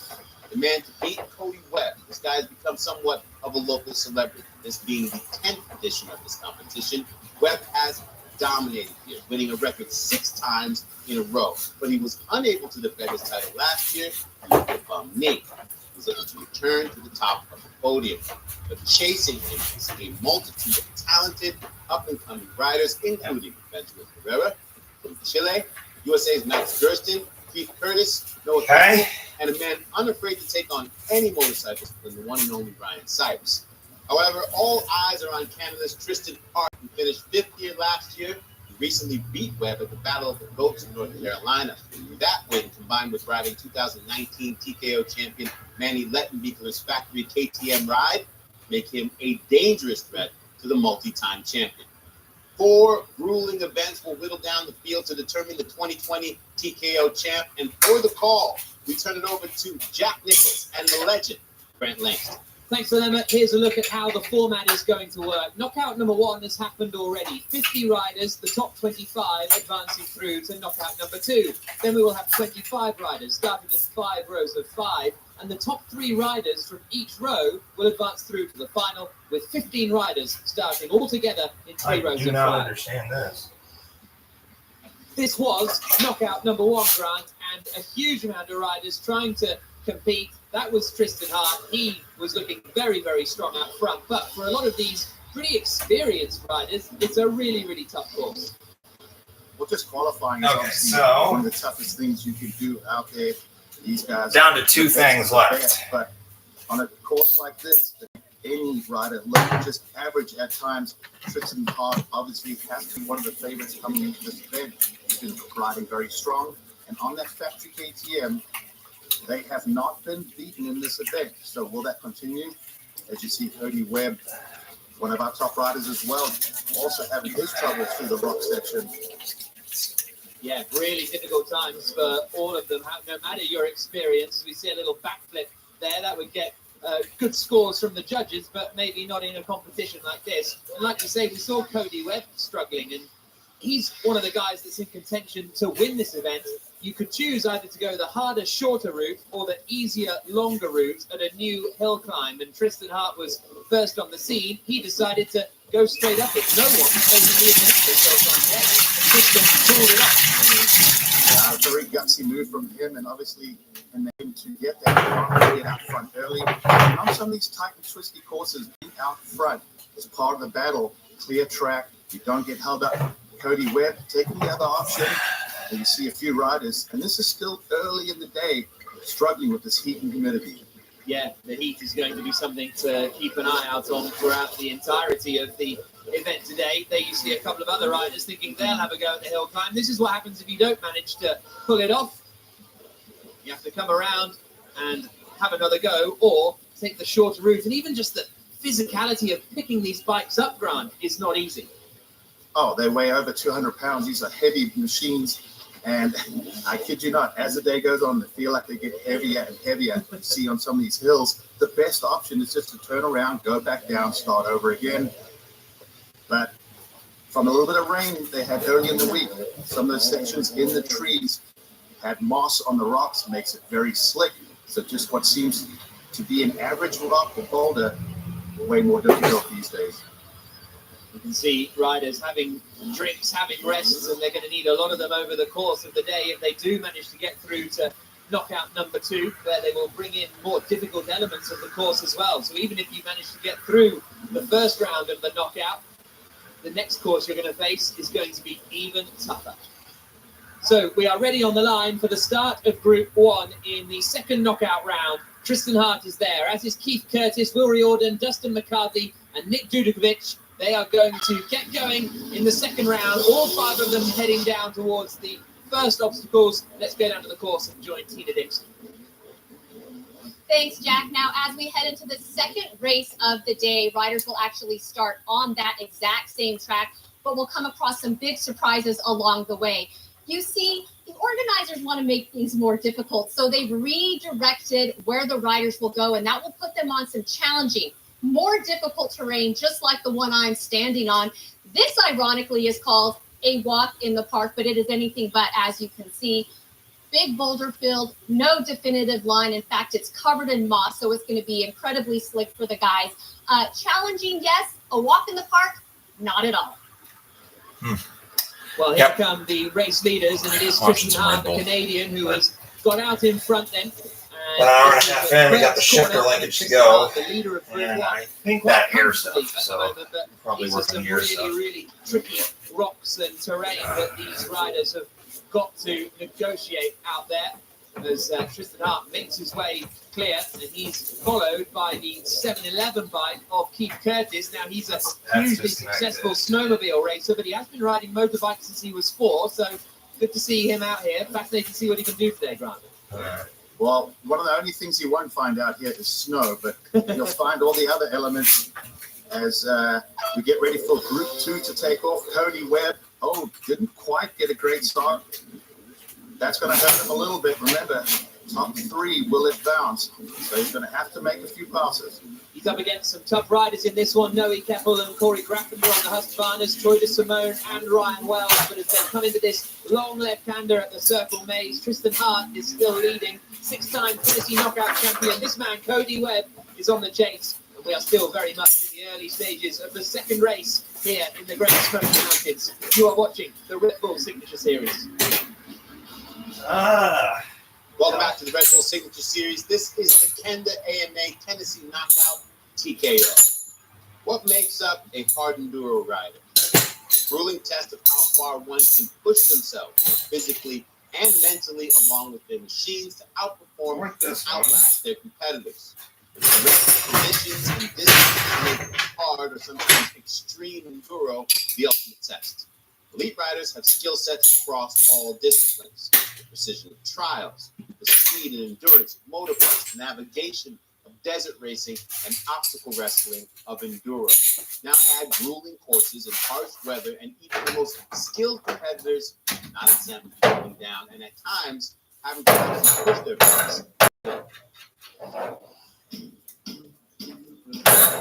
You can definitely do this race very well. Everybody, someone that's done it a couple times to know where all the tough zones are. Otherwise, you're going to see it blind, and you can struggle and take a bad line, and that's the whole. We walk to the course, and you might have a line picked up, but when you get there, there might be riders there, and the rocks are changed or whatever. It's all split-second decisions. If you don't have that ability to change your mind last second and pick somewhere else and get around the line or get over that rock, then you're not going to cut it. Some of our other events, they're just not as rocky and slick as these ones, you know. Here, I mean, the creeks are so slippery, and the rocks, even if it's dry, it's like they sweat. The humidity here is crazy. Traction is everything. Here in Tennessee, it's slippery everywhere, especially when it's raining. Like crazy slippery. And so that last little bit of traction is the difference of making it up something or not making it up something. I'm actually pretty new to part of the route it like it's a motocross track. There's no traction. But if I do the right things with the bike, get the RPMs lower, weight the bike in certain ways, now there's traction. But it takes a lot of practice to figure that out. My trainer's been pushing my bike up the hill.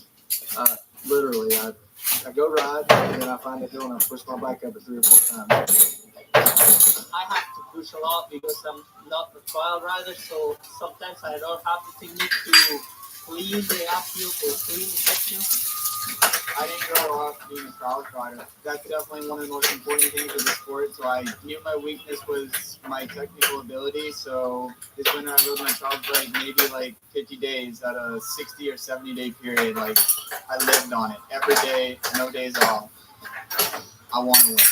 That's what I want, and I took the challenge upon myself to get good at trials, and it paid off.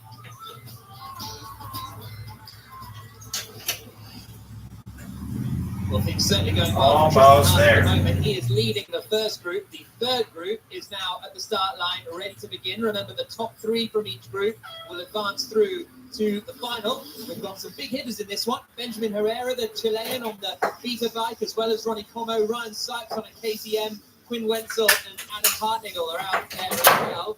And we are on board with Herrera as he comes into the first corner. He's in fourth position at the moment. They're almost there. Hart is entering 4 logs and down there. Guys, right now I have eyes on Tristan Hart. He is now entering that section known as 4 logs. Now I caught up with him earlier, said his weakness was his trials riding. So out of 60 days, spent 50 on his trials by honing in his skills. And remember, he is coming into this event after beating Cody Webb just a few weeks ago. And let's see how he handles this section. Well, here he is coming through 4 logs now. Tristan Hart, the Canadian, and him and Cody Webb are going to have a really entertaining battle today. I think they're not in the same group here. And he makes it look very straightforward, doesn't he, Grant? Yeah, all that training obviously paying off. Tristan looks very cool, calm, collected out front. In fact, stretching his lead out. And remember, these guys are still going to want to save a little bit of energy as we see Keith Curtis entering the log section. So he slides down the entry, and Tina is still there. Coming off that first line, it's the snowmobile racer, Keith Curtis, now entering this section. He's a crossover athlete, but don't let that fool you because he's been on a dirt bike since the age of 4. He's raced in Romaniacs. He has finished Erzberg, says he feels comfortable here, guys. See how he does. So the 32-year-old with 30 World Championship titles under his belt in snowmobile racing makes fairly light work with 4 logs. It's done up and out. The next rider to drop in there is Will Reardon on bike 4 deep, and he's taking his time taking it out of this section as well. So how tough is it to find a line in sections like this round, or is it fairly straightforward where there's only one line? I think in these sections at the moment, you can tell there definitely is more than one line. And this is probably not the most technical part of the track. Well, if it's better, there definitely is, but at the moment, not as much. Justin McCarthy dropping in now. Just behind him is Nick Budovic. And getting a little bit of a help of exactly where to go and where to follow. Is it easier to follow in a situation like this? I think it definitely depends on who you follow. If it's someone that might have a slightly better skill set in a section like this, whoops, if you see a little mistake, got to go back, set up all over again. But yeah, it's easier to follow sometimes because you see the line. But should the rider in front of you get stuck, it could definitely hold you up quite a bit. This is really tough, isn't it? Budovic trying to get over this log and have another run at it. You can see how much time he's lost right ahead of them already. In these tough enduros, you can but there's no need to panic because you obviously make it up by picking very smart lines. Group 4 on their way now. Cooper Abbott in the KTM. Kirsten in there as well. On the back. He's going to be one to watch out for later on. I would have thought Jordan Jack Moan all in this group of 4 making their way through first corner. Wrestling with the bikes as hard as they can to try and make some progress and advance through to the second knockout. And we're now riding with Cody Webb, the leader of Group 2. It's very, very steep descent. Picks his line and heads towards Tina Dixon. And now leading that second group, it is American Cody Webb. Remember, the 6-time champion here. He missed last year due to injury. Moving on. He said he feels the pressure to get back up on the podium. But we are still very much in the race. And as Cody said, his strategy, conserve energy, till the final. Well, that's a good point, actually, isn't it, Grant? This is a long day for these riders. No, absolutely. And no matter how fit and strong you are, when you get on race day and you're in unfamiliar territories, you just seem to burn more calories, work harder than usual. Cody Webb, obviously been around the block a few times before, has dominated this event. But one thing we've got to remember, those were all done on KTM, now on the Sherco, and going to get it done this time round. Yeah, new bike for him this year. Meanwhile, Tristan Hart is entering Walk in the Park, a brand new section specifically added for this 10th anniversary race. Awaits our lead group. Hart here, Walk in the Park, zero traction over mossy covered slick rocks. You're watching the Red Bull Signature Series. Welcome back to the Red Bull Signature Series. This is the Kenda AMA TLC Knockout TKO from the Great Smoky Mountains. The Smokies get their name from the natural fog that lingers over the range and gives the appearance of smoke plumes from a distance. This fog is caused by the dense forest vegetation exhaling volatile organic compounds exacerbated by the copious amounts of annual rainfall in this region. Perfect recipe if you are trying to devise a treacherous course for hard enduro. If you didn't know any better, you would think every hard enduro race's organizer's main goal is to devise the most diabolical course and find ways to torture the competitors relentlessly. The draining heat and humidity and constant dampness make this terrain exceedingly slick and will deplete the fittest of athletes in no time. It is no wonder the West Series sees this competition worthy of its World Championship tour. The Trials Training Center here in Washington, D.C. is always so treacherous. The rocks are super slippery. I'm convinced there's no place more slippery than this place here. There's just absolutely no traction. You could stop on flat ground and spin your tire and go. It's like an insane, crazy dirt area. Depends on how big the root is and how big the rock is. There's some big flat rocks out here that are just infinitely slippery. There's been numerous times out here where I've been going up the hill, and then all of a sudden my tire is turning forward and I'm going backwards down the hill, and there's just nothing you can do about it. So you're just going from one beat down to the next, to the next, to the next, and it's just that progression beat down. The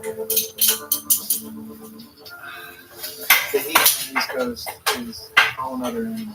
You can say it's hot in Arizona, it's hot in Texas. It ain't hot like it is here. It's okay to sweat. Like, you're going to sweat here no matter what. So it's just got accepted.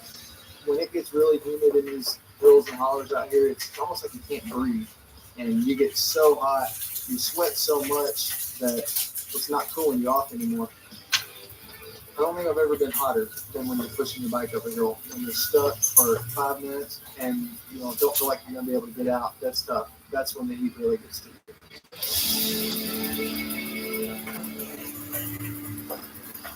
The heat is very much a defining factor of the Tennessee Knockout. This is Cody Webb, the American who is leading Group 2 at the moment. As he's getting a little bit beached on this log and manages to haul the bike over and then carry on his way. It's just so physical, this hard enduro grind. Well, these are the things you want to try and avoid because it just really sets the energy out in this forest where like just humid air, it's heavy, there's no breeze on you, and you're just sweating profusely. But Cody Webb, got those long legs, very talented rider. So for him to be struggling, it just shows you how big and how difficult those long legs are. You can hear huge cheers for Cody. Yeah. Tries to get through this feature.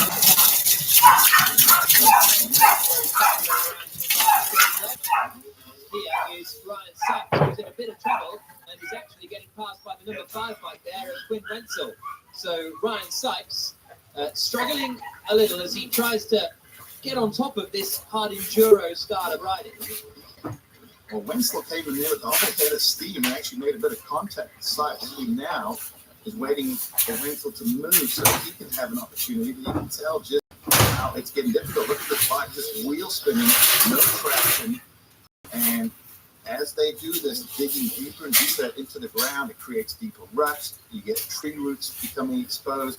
This makes things tougher for the Sykes was saying earlier on that he practices by just No, that's not it. hills, and he's That's a forward mode. putting that Yeah. practice to good use at the moment. That's sport. It's going That's the same motor. Oh yeah. But Not yeah, I'm getting close here. Shit. Now, wires, Nah, this is actually really easy. Like in terms of in terms of the wires, like this one, that one, and then 4 up here is all you got. All these wires are for the lights, or that wire is for the lights and horn.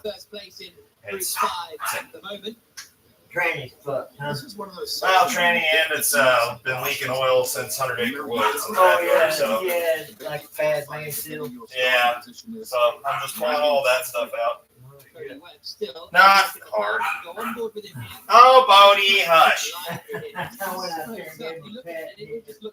He's been he's not used to being outside this long. So is this one going back in it? No, I'll probably put the same one in it. What's this coming out of? Another Festiva, like a green car out back. Yeah, I pulled that. Actually, I got a pretty funny video. Struggling to get away from 4 logs. We pulled that motor by ripping it out in 2 cars. We hooked one car up. Yeah, we hooked one Jeep. We had a Jeep. We hooked it up to the back of the car, and then we hooked it up to a big diesel bus on the front, and we went like this. We just like and drug it out of the car. Because the guy was like, "I'm pitching this motor," and I was like, "I'll take it." Yeah. None of the blood. Yeah, he put it through the ringer. But Sat down by the riverbank. pretty much. They never cleaned it, and they took it off road all the time. But I'm just gonna clean it up. 2020 situation, but still, Yeah. some of the event organizers out there. It was running fine. Oh, what was running? Yeah, the car ran no problem. They couldn't kill it. They tried. Oh, that was the best kind, man. I had an old Chevy Bel Air like that. It had a 283 in it. Yeah. 4 barrel, dual exhaust, no restrictions. Had big 4-inch bus pipes running out the asset of it. Yeah. And let's see, it had pocket tractor and a 2-speed slip and slide Chevy tranny. Oh yeah. That low gear was good till 90 miles an hour. Jesus. Sleeper, man. That's funny.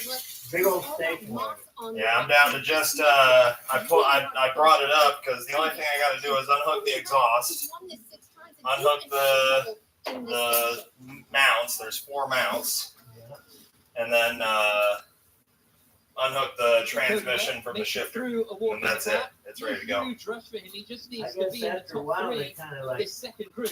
That's something he's I achieving had at the moment. a, Well in the lead. Citation, See him Chevy advance through. Citation. Oh yeah, I love those. It had a But there's still solid one steel mount on the including the front of the motor filter that to he up to opted this out piece of in here. the Yeah. first knockout round. And it broke. Oh shit. So the replacement was a shock absorber. Really? And I put that fucker in there and Welcome back to the Red Bull 60 Series. This is the 10th annual Kenda Tennessee Knockout. I got it. USA's most grueling. guess they got away from that. World six-time champion. Man, I'd help, but I'm just too sick to be here. Hey, it's all right. Only partially through. I'm happy you stopped in. Sorry I wasn't doing anything yesterday. Oh, that's all right. I come over last night. I thought you was going to start on it last night, and I thought, well, I'm good till 9 o'clock. But I thought about it. I was starting. I think you were napping, so I just. Yeah, I didn't. I was tired, man. I don't know what the deal was. But He's fully committed. yeah, I said I need to spend a good 8 hours on it. That's why I didn't go to the minors day thing. Yeah, I didn't want to go again. Yeah. Once is enough. Of course, girls probably be mad at me for not going, but hell, I'm a little shit. Had to take a shit down mine. Yeah. I'm better upstairs. Let's see, I got He's got the. up the hill climb. This time we are with Benjamin Herrera at a walk in the park. He goes and struggling there. Fight dropping down. He's going to have to pull that one up. So it's 26. Next week was the youngster. As he looks to improve his standings around the hard enduro world. He took podium last year in Red Bull Override in Texas and at the Inca Hard Enduro Peru. And he has now been joined by Corey Graffin. Oh yeah, I pulled It was a little bit earlier here, but you can see from this Okay, let's get on this one here. They've got to try and get over. Well, the nice thing for Herrera was at least he got over the line before he jumped in the bike. So Corey got trying to do a little bit of work for him. So Benjamin Herrera pulls away. Group 5, meanwhile, are at 4 blocks. We've got the 9 That's Nick Barringer, 5 from the facing backwards down the hill. That is Yeah, I pulled the axles. I got new axles upstairs. as well. Even just trying to there we go go. back. Huh? Are they titanium? I know. I got about a pound of titanium saved up there. I hear it's worth $300. Is this a pressure off situation That's what I thought for when I him? heard that. Really? Has he just got to kind of try and learn the course and perfect his lines for the final knockout round later on? Is there anything major wrong with these two engines over here? One of them needs rebuilt in totality. The one with the gold block, that one's good to go. Yeah, that one's good to go. The other one needs, I've got pistons and a crankshaft down here. I couldn't get it in spec. Hey, and you're gathering up stuff. If you run across any exhaust tubing, or any kind of tubing, smooth tubing, stainless or plastic that can be used on my intake on my Dodge, Yeah? Oh, I've got a bunch of hang that. on to it. I got a bunch of that if you want to use it for now. That whole box is full. If you don't, depends on what. I'm not using it. I'm not going to use it for a good 6-7 months at least, at most. Or at least. That black piece with that glue around it up there, that's about the shape I need. Yeah, I've got tons of it. Yeah, it's all about that diameter, really. What the idea is on that stuff, I have to look. A little bit of a break. Get underneath here. That old factory cowling just looks like shit. Yeah. It's still functional and good. It's not torn or anything. It just looks like shit. Showing you how much this Something like this would probably be smoother airflow, I would think.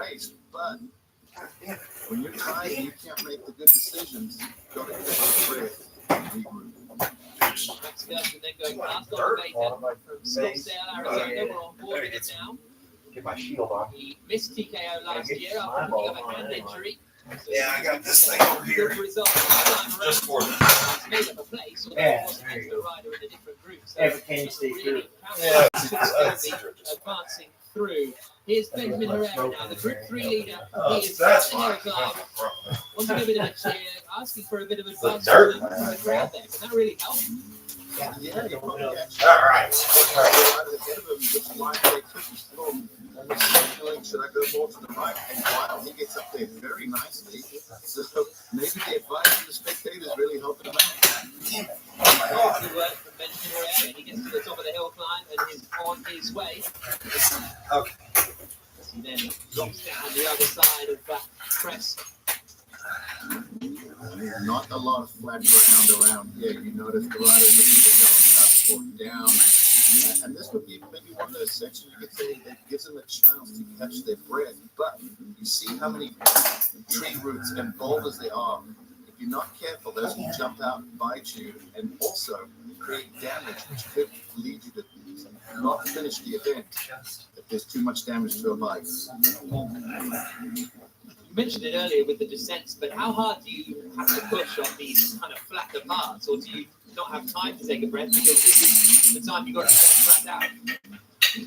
Well, you only want to go as fast as you can read the terrain. The minute you're going out of that is when problems can arise. But there's always someone out there trying to find a few tenths or a few seconds all the way around these holes. Well, here's Ryan Sykes. He is stuck in a wall down there. Yeah, I got jack stands on the car. None of the motor mounts are off yet. Troy DeSimone. Got all you need? Yeah, I got it. Hey, thanks for bringing. No, you can either go around. I've got 2 more jack stands over here. I think they're all stuck up I just gotta behind figure out Jordan Ashton on the how to get 48 bike. So that's why Ryan Sykes on that is waiting for the route to be clear. That's one of the things we've seen with Ryan Sykes earlier on. Actually, is how close these riders get to each other. And if there's a bit of a blockage, oh, there's the blockage, the bike is on its side, that can cost you so much time, almost throwing no fault of your own. You know it. And that's the problem Sykes is dealing with. I'll let you know.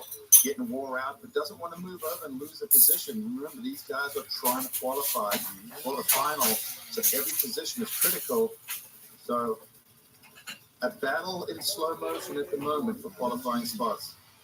And there's a look at some of the rocks as well. We mentioned it earlier on, but moss that makes it so difficult to get traction, because you look at that, it looks like there's plenty of rocks, a little bit of mud. You should be able to get something on that, but just nothing.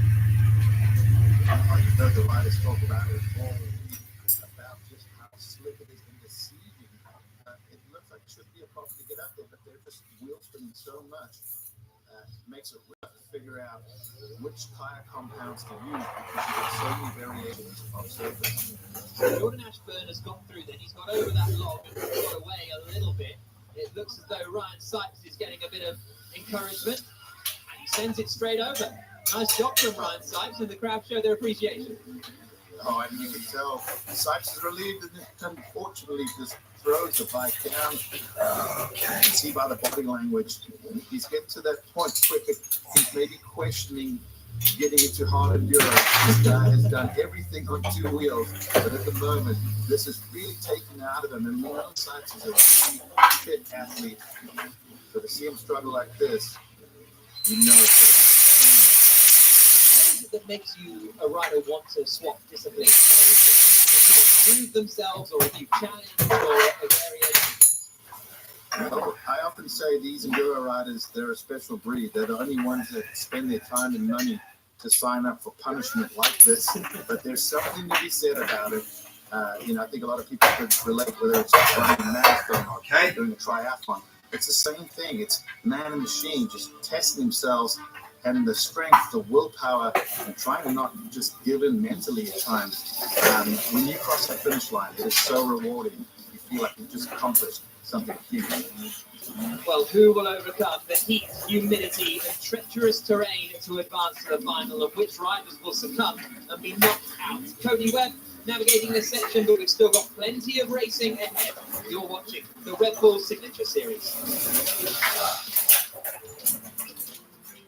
Welcome back to the Red Bull Signature Series. This is the Kenda Tennessee track from the Trials Training Center in Sequoia. The rocky terrain combined with the moss, heat, and humidity makes this the toughest hard enduro in the USA. Six-time champion and favorite Cody Webb, normally the hunted, has now become the hunter, still chasing current leader Canadian Tristan Hart. We're on board with Cody Webb as he comes down through Lambkin Falls, going through the bushes and the undergrowth coming out at him, and then you just turn around and look up and you see that ahead of you, Grant. This is so tough. Extremely difficult. This section was named Almost there. Just an absolute legend in trials from the UK. And this place has lent itself for this sort of terrain and training. And Cody Webb, fortunately, that is one of his strong points. You can see him very comfortable in this tough section. Max Gersten is the Group 4 leader. He's got ahead of Quinn Wetzel, who's third in Group 3 at the moment, as they approach the hill climb. Hard to go before they have to take on that treacherous obstacle. Still going to get through these rocks first of all as Quinn Wetzel. But here now is Max Gersten about to throw it up the hill. Let's see how smoothly he can do it. The leader's got through it fairly well. Gersten, the 28-year-old, gives it some revs and then fires it up. And guys, we just saw Max Gersten go up this hill climb. In fact, this was one of the big unknowns coming into this race. No rider had ever attacked it. It was an option earlier in the racing. Now it is mandatory. And one of the reasons is the weather. These are ideal conditions. In fact, it rained a few days ago, but since then, the dirt has dried up nicely. It's still nice and tacky, but the race director, he said, couldn't ask for anything better. Here's Benjamin Herrera. He is now in Lambkin Falls. He is making his way through this difficult section. Of course, you can see him just constantly looking around as as well to try and see where to place the bike, where to place his feet, and which direction to take. Well, you always need a good starting point when you want to attack a tough section like that.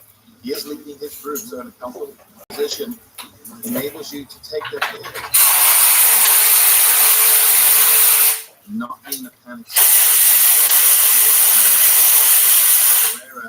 Getting through there, maneuvering the bike, or even using the power to get the rear and the spin and sort of do a bit of a slide out, change the angle of the bike, keep on going. Here's Tristan Hart, though. He's in the finish area. He's going to be first across the line, and that will see him advance through to the final. Very impressive ride from the Canadian, but he's still got one more race to run if he wants to win the Tennessee Knockout.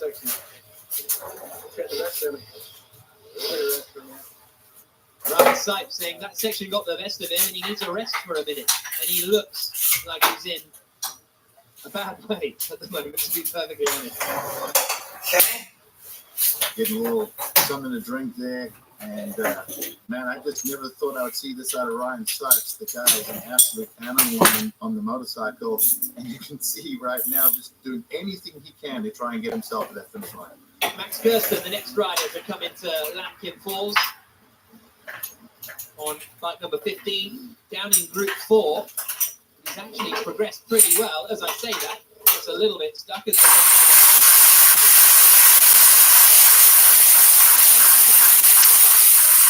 in that fourth group at the start, he's not going to advance because he's been running at the front of Group 4 for pretty much the entirety of his run. He's put himself in great position.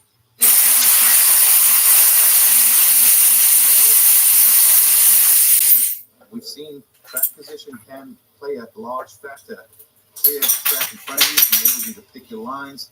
You go at your own pace. So Gersten up through Lambkin Falls. Meanwhile, the second rider from Group 1 is coming to the finish line. Pete Curtis is going to finish second, and that advances clean through to the final, along with Tristan Hart. Here comes Ryder LeBlond up the hill climb, sort of.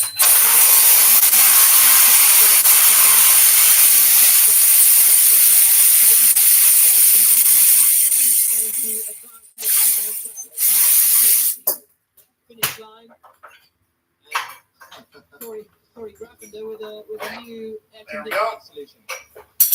Hey, you know, guys have sponsors, but every now and then desperate times call for desperate measures. And if you're wondering just how hot it was, this picture says it all. Benjamin Herrera is the winner from Group 3. He's the first from the third batch of 5 to come across the line and book himself a place in the final knockout race. And Jordan Ashburn now is at Lambkin Falls. I saw him a little bit earlier on getting involved. Well, he was the man holding up Ryan Sipes, but I don't think Sipes minded too much that Jordan was in his way. And now he's coming through Lambkin Falls. Looking quite smoky, that bike there. But now, Max Kirsten, he is going to finish first from Group 4, so he books himself a place on the front row for the final knockout race later on. Well, let's go down and catch up with Tina Dixon, who's found Cody Webb. Cody coming in second throughout the day's race in the earlier rounds. Are you concerned at all about that? Not too bad right now. That first one I rode a little bit tight, and then the second one I felt like I rode really good, but I just super conservative and took my time. And once I got the lead, there really wasn't a panic. So basically, was saving energy to go full gas here at the final. When you are trying to save energy and you see that guy in front of you, how do you hold back? How do you keep it held back? Well, luckily I got that last TKO round. I got in the lead down the first creek, and once that happened, I just rode smart. But you know, some of the other races, you see that guy in front of you, it's hard to like relax but still push to get by him. So I got lucky that time, but in the main, you know, we don't know yet what's going to happen. But you know, it's 30 minutes, and it's going to be a tougher test. Yeah, we're all looking forward to the big event. Well, these are the riders that are going through then to the final round of the Tennessee Knockout. Tristan Hart, Cody Webb, Herrera, Gersten, and Farringer will be on the front row. The final 15 are set. Hart has bettered Webb twice today. Can he maintain his momentum for a six-time champion? Just waiting to make his move and unleash on the young Canadian. The final knockout when we return. You're watching the Red Bull Signature Series.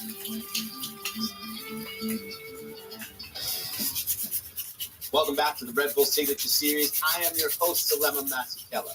From the Trials Training Center, this is the Kenda AMA Tennessee. All right, almost It there. has been a grueling day of Keep on going. 3 races, knocking out competitors to determine the final 15 riders who will race on the short course. Now, starting in 3 groups of 5 from a dead engine start, it will be an all-out sprint, 7 laps for the checkered flag. This is hard, so no sign of slowing down, and the 6-time winner is right there within striking distance of a win. But in hard enduro, it is anyone's guess to cross the finish line first and in one piece. The green flag is about to drop for the main event, so we're going to throw it back over to Jack. Gonna be a 17.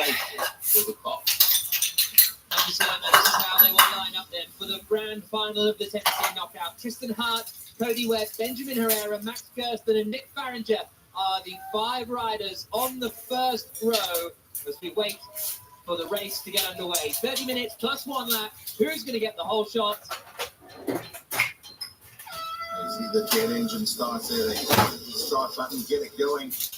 Now we're going to get to see Cody Webb and Tristan Hart going head to head. Remember, in the qualifiers, they were separate groups. This is the view from Max Gersten, and it looks as though Tristan Hart has got the whole shot. Gersten getting shuffled back, and it is indeed the Canadian who's out in front. Cody Webb is in second spot. Benjamin Herrera in there as well as they come over that jump for the first time. But there come the lead 2 out and away, and it is actually Noah Keppel who's got him into 3rd place right at the start. He started on row 2, but he's managed to climb up the order very quickly on board. Further back with Benjamin Herrera, who's dropped to 5th position. But the top 2 right together. Now, this isn't a long race, 30 minutes plus 1 lap, but you still need to not lose too much ground at the start. Oh, these riders were probably exhausted coming into the final. And you can see already, look at the intensity between the front 2. Cody Webb, he's won the 6 times, but he wants to do it on the Turco, which has not been done. KTM have dominated. Tristan Hart's been riding fantastic all weekend long. He's had good results in the past, but now finds himself leading early. So here they come. Still the Canadian ahead of the American. Then there's a little bit of back to Noah Keppel, who's running in 3rd position, the 24-year-old.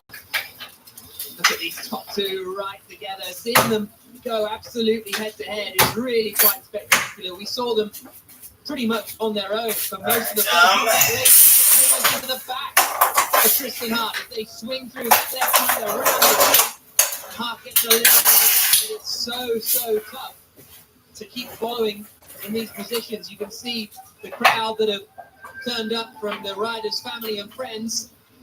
Not the usual cheers and applause that we're used to at Tennessee Knockout, but they're all still going to be wanting Cody Webb to take victory here. No doubt about that. He's been riding at this venue for an awful long time.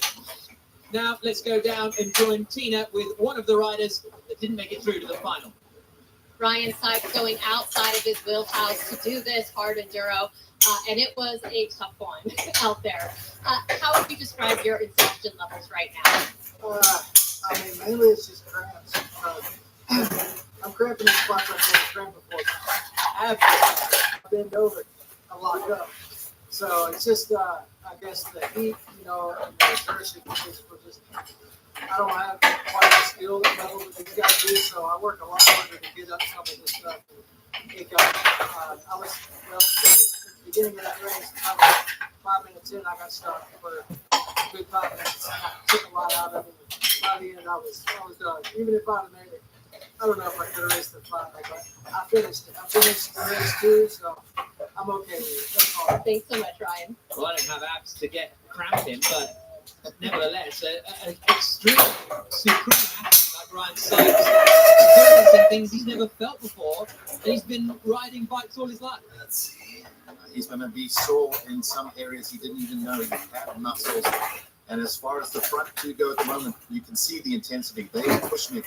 Cody Webb was saving a little bit for the main event. He's a wily veteran, knows how to pace himself like a good marathon runner. Save your best for last. Benjamin Herrera there has now made it up into 3rd position, but it is Tristan Hart who's leading. There's Cody Webb in 2nd. Hart, the 23-year-old Canadian, finished 14th in his first ever go at Red Bull Hare Scramble last year. He was the top rookie of 2019, helped out by Cody Webb, actually. Tristan's brakes failed, and Cody basically brought a replacement up the mountain, and Tristan was able to carry on. But he's got the measure on Cody Webb at the moment on this Manny Letterbickler KTM. So he's doing a good service to that KTM at the moment with Cody Webb on the Sherco trying to chase him down. So a battle of two intense riders on two different machines. Sherco never had a chance to win this event.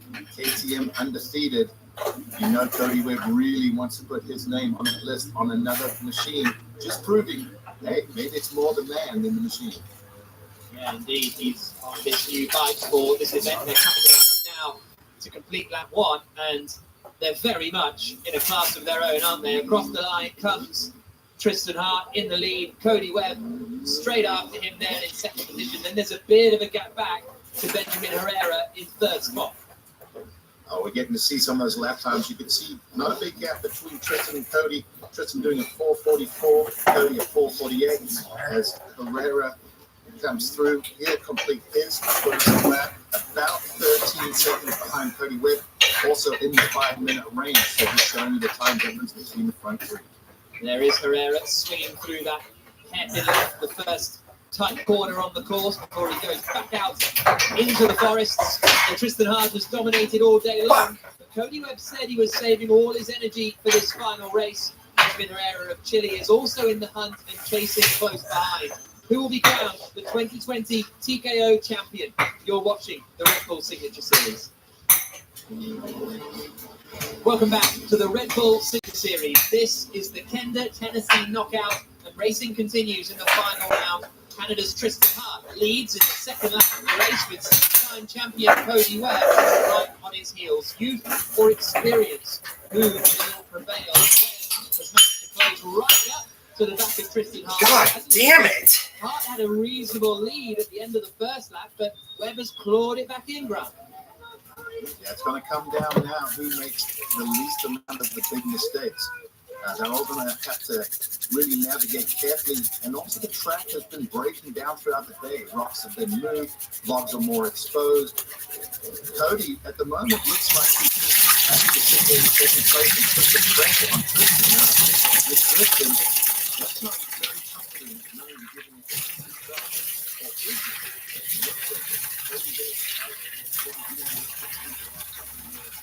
so maybe he's really having to pace himself. Or does Tristan Hart have a little extra in the tank for the end? Yeah, it has been a really tough couple of years injury-wise for Cody Webb. He missed the last two hare scrambles through injury, missed Tennessee Knockout last year through injury. And here now is the very impressive Chilean, Herrera, running in third position. A fairly comfortable third position, you have to say. Turns 26 next week.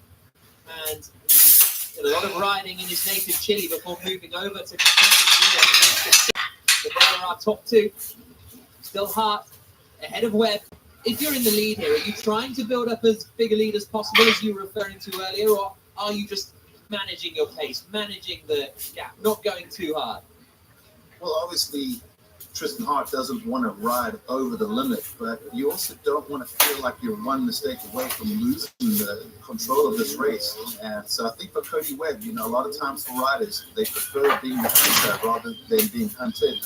But I think if Tristan Hart could just break away from Cody Webb, that might just break Cody's spirit and be what Tristan needs to get his first win.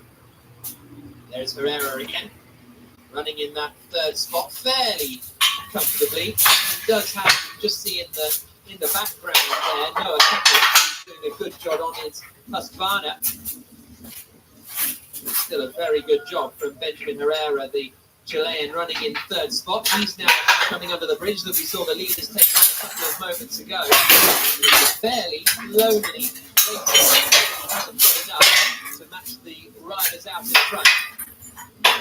No, for him, it's been a fantastic ride. A little bit quiet there in third spot, just doesn't quite have the pace at the front two. But I think for Herrera, he's going to be very happy if he can finish on the podium. Webb now doesn't quite have the race leader in his sights. Here comes Herrera again, on board with him, dropping down the descent. swinging around to the right. Still get to see some fans here, at least the friends and family of the riders in other competitions and these riders as well. But there, across the line to the next lap, is the race leader, Tristan Hart. Cody Webb across the line, wide away behind now. Halfway through that, they were looking really close, but then Tristan Hart just stretches his legs, extends the lead, and there you can see visibly the gap between them. Tristan Hart once again just seems to Very close. Right before they hit the finish line, they hit 30. 4:52 for Tristan, so still sub 5 minute lap time. Incredible pace from these top two. Cody Webb also just under the 5 minute mark at 4:59.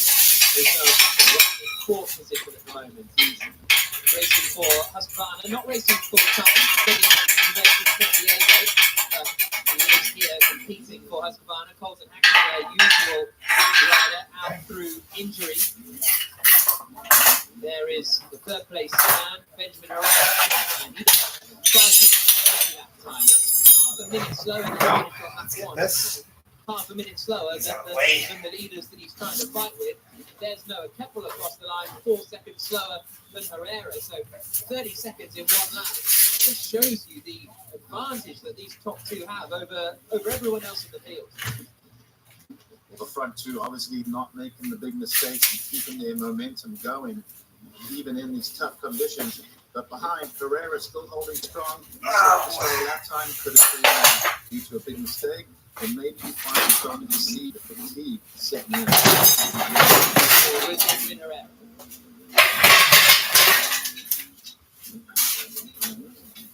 Hitting some of those huge, no problem at all, going over some of them, going around some of the others as he tries to pick the left line out through the Tennessee countryside. See some of the sections of the track widen up, makes it a lot easier for passing, but some of the sections as well, very tight, very narrow line. So you've got to pick your pass, and at times, just know when you have to follow. Now this is the part of the course where a lap ago they were right behind him, weren't they? Tristan Hart out in front and Cody Webb was right behind him, and now Hart is up that hill climb well before Cody Webb gets to the bottom of it. He attacks it now, climbs to the top, and we are in the close stages of the final race of the Kenda Tennessee Knockout. Tristan Hart has dominated all day. Cody Webb is running out of time. He wheel in and overtake the young Canadian. You're watching the Red Bull Signature Series.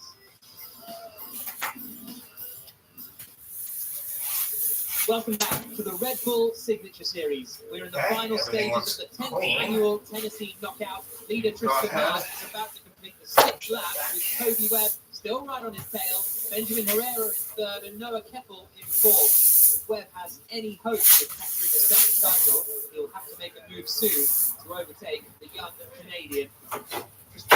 Lower the car down a little bit. We'll be good to go. 84, Cody Webb on time 2. On him coming through the final sequence of corners to finish is some of those huge logs. Then we'll double back and we'll see exactly what the gap is between him and his and the race leader Tristan Hart.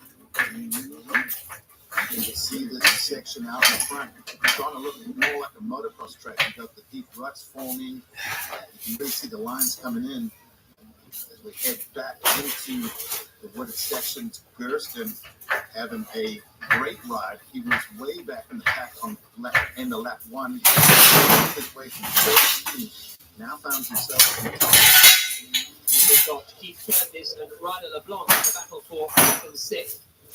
Keith Curtis, the multiple snowmobile legend, really. They're running in 5th and 6th. Here comes Cody Webb to try to put a lap on the two of them. So that shows you 5th and 6th. And they'll have already been passed by the race leaders, so they're more than 5 minutes off the race, only this far into the event. It really is staggering what Cody Webb and the race leader Tristan Hart have done. I think is going to be a tight one. This mix up the hill. Gone back and forth, battling for their best ride ever. So a lot of willpower at the moment. He's strong towards the finish. Here's the race leader though, Tristan Hart, leading as he has been since he got the whole shot at the very start, as he has been through the first two knockouts. A little bit of a wobble there, but nothing too dramatic. He's lapping Jordan Ashburn at the moment, who's in 13th position. So that's another rider past. Cody Webb running in second spot, trying to chase in and close down, but it's really looking as though Tristan Hart has got a reasonable advantage. There you can see Cody Webb. This is not going to help him. He's caught two of the sort of slower riders at a really difficult point. Oh, but what a great move Cody Webb made right there. You saw him just get off the bike, pivot it around, find that new little line up the inside, makes two passes, not for position, but gets around some lappers. And it's unbelievable the pace of the front two.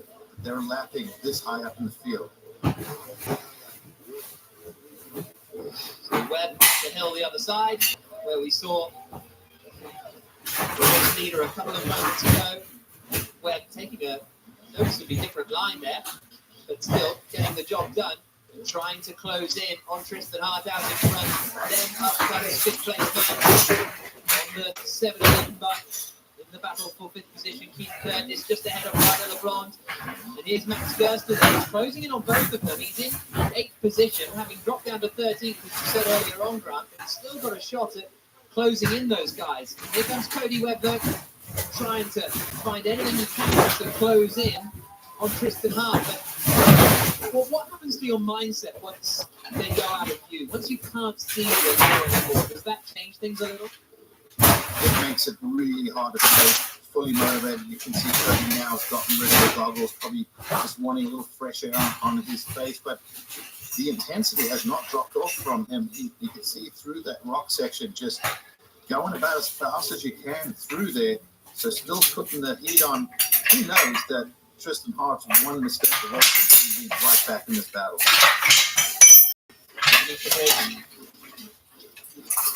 Lots of support for Cody Webb, but here comes Tristan Hart out in front, and he's coming towards the end of this next lap. Webb still trying to chase him down. Coming up through the right-hander around the tree. Problem for Cody at the moment, though, his time is starting to run out. I'm sure so is their energy levels. Without seeing Tristan Hart in sight, remember they don't get pit boards out in the lap, so they don't really know what the gap is. And you see the white flag for Tristan Hart. That's going to be a beautiful sight. When you're out front, the last thing you want to be doing is a bunch more laps. So that white flag couldn't have come any sooner.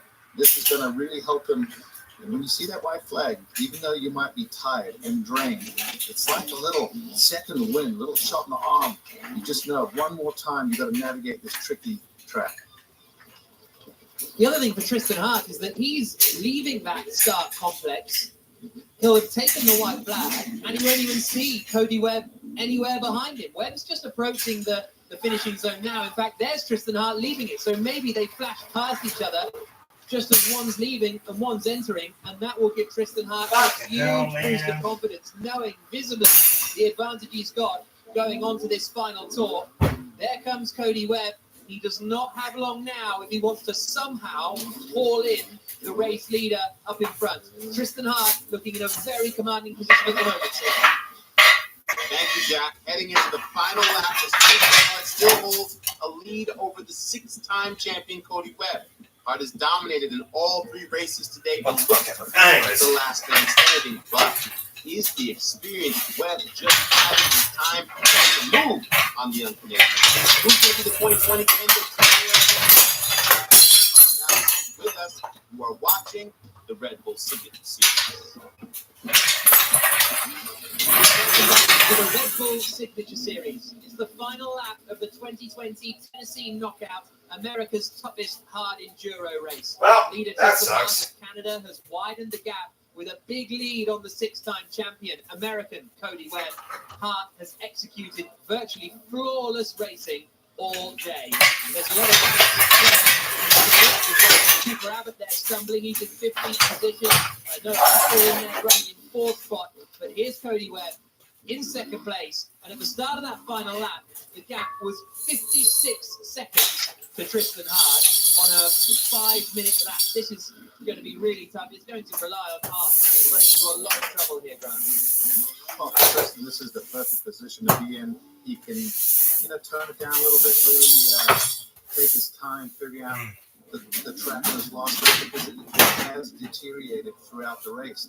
And for Cody Webb, I'm just wondering if maybe those injuries over the last couple of years just held him back in where he didn't have the physical conditioning or maybe even just the time on the motorcycle in order to go with Tristan Hart. Used to it, they understand the new bike. Well, I think that's also very relative. The shirt. Familiar with injuries that would have prevented them and the team of having more test time, track time, and dialing that machine in. Ronnie goes in over there, isn't he? The bike's further up the hill than he is, as he is running in 10th position at the moment. We go back on board with Cody Webb, still trying to chase down Tristan Hart, the race leader. Under the Red Bull Bridge, dropping down into the next sequence of rocks on this day that will feel like it's going on and on. This will be the longest lap, I'd have thought, in Tristan Hart's mind, having beaten Cody Webb a couple of weeks ago at the Battle of the Goats, and now he's beaten him twice so far today in Tennessee Knockout. And then here, he is currently still in front. Ryder LeBlond and Keith Curtis battling it over 5th position, and they are right together here. So Ryder LeBlond is ahead of Keith Curtis. They've switched positions many times throughout the course of this race. And Cody Webb still there, running in second spot as he drops down into the next hill climb. And I guess now it's just a case of consolidation, but this will feel like an age, this final lap for Tristan Hart, I'd have thought. Tristan Hart, you see, still standing up, feet on the pegs. That means he's got a lot in the tank. See Ryder LeBlanc now, 5th position for the top 5, going back and forth. And I don't want to be getting stuck up. Well, both down there. Curtis was further back down the hill. Now is in the 7th place. He was at the end of the first lap. But there's Ryder LeBlanc. He's stuck against the tree. The white bike, the 711, has just got going again and Keith Curtis. So he's now up into 5th position. And here comes Max Kirsten on the beta. The man from Scottsdale, Arizona, is closing in on this 6th position and 7th position. This battle just will not end. These guys just really slugging it out. Going back and forth. But here's the chicken flag, and there is the win. A superb ride. Half a minute slower on that last lap than his best, but that doesn't matter. He's done enough to win the 2020 Kenda Tennessee Knockout. Superb ride. Cody Webb not going to win, but a 2nd place. Still a good job. It just will kill him though that he hasn't been able to take a record-breaking 7th place. Yeah, great ride from Cody Webb. He threw it all out there, but I think Tristan was just the strongest rider all week long. Both of them did. Still pretty happy with that 2nd place, but I'm sure he's 21 seconds on Tristan Hart during that final lap, but it wasn't enough. He finished 35 seconds. And there's Kirsten. Kirsten gets ahead of Ryder LeBlanc right on the end, right on the final lap. And what a ride as well from Benjamin Herrera. He's going to come across the line. A podium for the Chilean after a very strong ride. But let's hear from our race winner. When we talked to Tristan Hart earlier, he said he put in the extra work, especially on that trials bike. Tristan, to finally have that payoff, win TKO, how do you describe this? Undescribable. If you would have said like 3 years ago that I would have won this and beat Cody, I would have been like, no way, because he's lapped me every time I've ever been here, maybe even double lap. So to win this is just, it's incredible. I don't know where it came from. You got the whole shot. Cody was right there by you. What were you telling yourself, especially on that final lap? I was telling myself to be consistent because I knew Cody was not gonna mess anything up. I'm like, please, God, just get up this hill every lap. And I had a little mistake 2 laps to go, and I'm so glad I didn't crash and got the win. Big congratulations, and what a big win for you. Thank you. So here's a look at the final results. The win for Tristan Hart on his KTM. Cody finishing in second position this time around, and a good ride from Benjamin Herrera to finish third. Also, huge shout out to Max Gersten from 13th up to 6th by the end of that run. Well, what an entertaining 2020 Pender, Tennessee knockout. Tristan Hart, the champion of 2020, managing to beat Cody Webb. Salema. Thank you, Jack, and thanks to all of you watching for joining us here at the Trials Training Center from the Great Smoky Mountains in Sequatchie, Tennessee. The competitors were all put through the test, and congratulations to Canadian Tristan Hart for reaching the top of the podium, and the United States Cody Webb and Chile's Benjamin Herrera for rounding out the 1, 2, 3. 6-time winner Cody Webb clearly was the favorite going into the competition, but Tristan Hart carrying that momentum of a recent first win over the veteran dominated the day, winning all 4 rounds of the racing, including the main event. He proved that he was the man to beat, looking flawless as he navigated brutal new sections, including 4 locks, walking the park, and the addition of a new hill climb. That Hart was the first ever climb in TKO competition. For that, young Canadian Tristan Hart gets our signature moment. Thanks for joining us today once again. On behalf of our entire crew, including Jack Nichols, Grant Langston, and the one and only Tina Dixon, I'm Salema Masakela, and we will see you next time.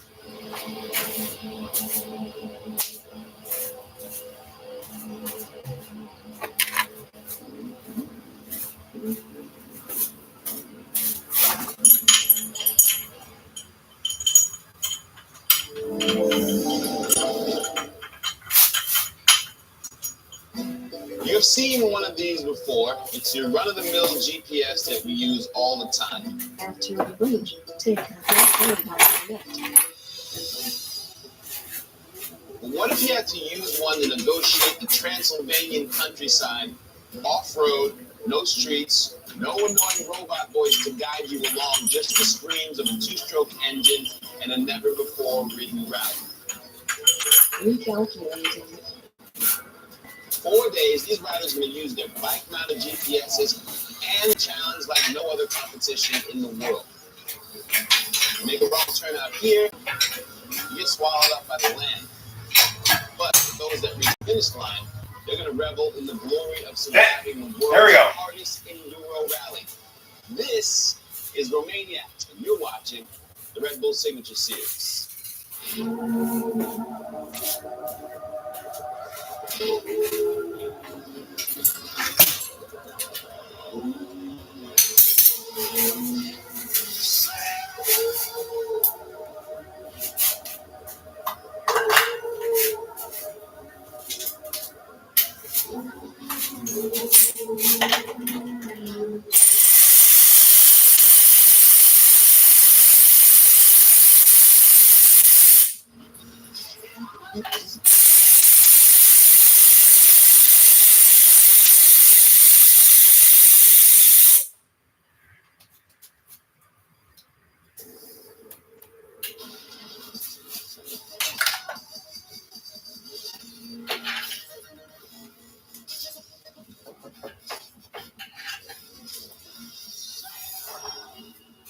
One.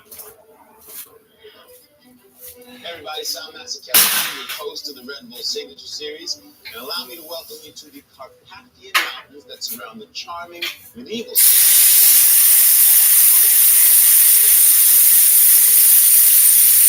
Racers have to perfect riding at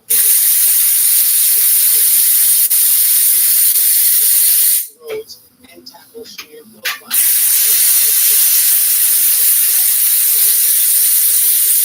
Then you have the world's toughest hard enduro that is known as Romaniacs. The top competitors are all here, including Germany's Andreas Lettenbichler, Spain's Alfredo Gomez, and fellow countrymen, 4-time winner Graham Jarvis, and very important Johnny Walker of the UK.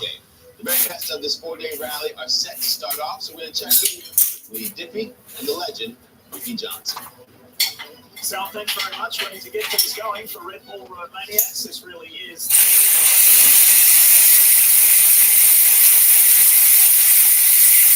to kick it off. The Graham Jarvis, the 4-time champ. Graham Jarvis starting off day one with so much mystery ahead of him for 4 days. As you saw, there's 2 other riders starting with him. That's just 2 of 400 riders. There's 4 classes, and sure enough, you'll meet up with those riders at the end of the day. Young Spaniard Alfredo Gomez kicked out.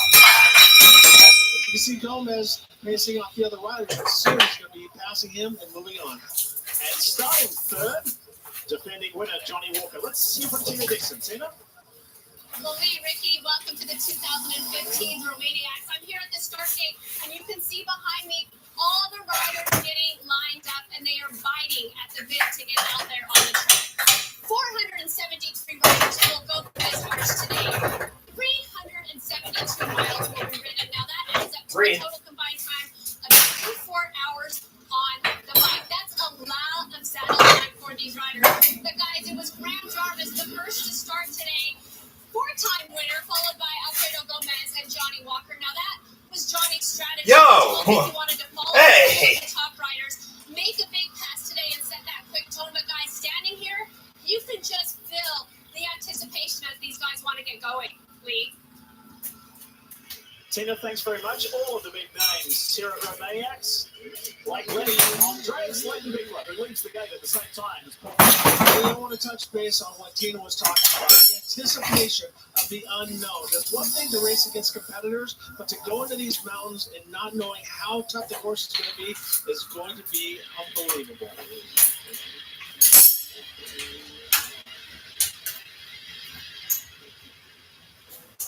Okay. To lead, day one consists of this. Total distance, about 80 miles. Estimated time, about 5.5 to 6 hours. Total elevation changes 30.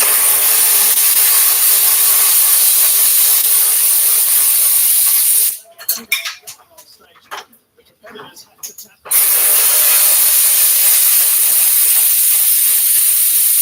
a wonderful opportunity to get up close and personal.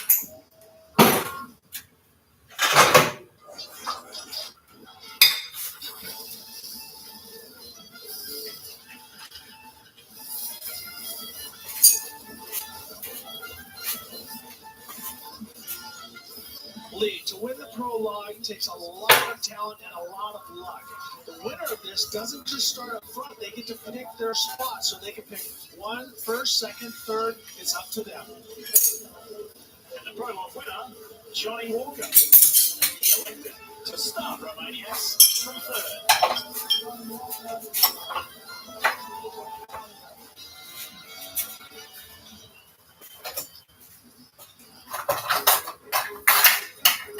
First on course and extending an early lead is the 4-time winner of Romaniacs, Graham Jarvis. He has won just about everything there is to win in hard enduro. For that very reason, he finds immense respect from his peers. And if you need any proof of that, all you need to do is listen to his fellow competitors. I think when it's really difficult, the main thing is Graham Jarvis. So he's won it 4 times. Got 3 loose. He has a lot of experience, and Graham is a really good rider. Graham's greatest skills are the technical things, you know. I actually watch him riding and try and copy what he does, so I can get that myself. I think one of the key words is what Graham sees. He sees lines that nobody else sees. Doing the early chasing is KTM's Johnny Walker. It wasn't that long ago that he was a rising star. Now, the 24-year-old from the UK is feared in the world of hard enduro. Why not? A hair scramble winner, the defending winner of Romaniacs. Johnny Walker's biggest advantage probably faster than everybody else. I think he's completely good in all these things, you know.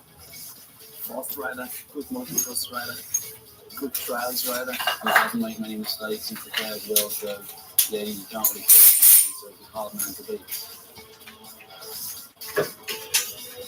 My opinion of Johnny Walker is that he has youth, Speed, size, and professionalism. You hear what the riders say. He's the complete package. Another rider who has those key elements of the package is the veteran, Letty, Andreas Lettenbichler. Whether it be Romaniacs, whether it be Hair Scramble at the Iron Giant, finally Letty stood on the top step of the podium, and he's admired by his fellow competitors.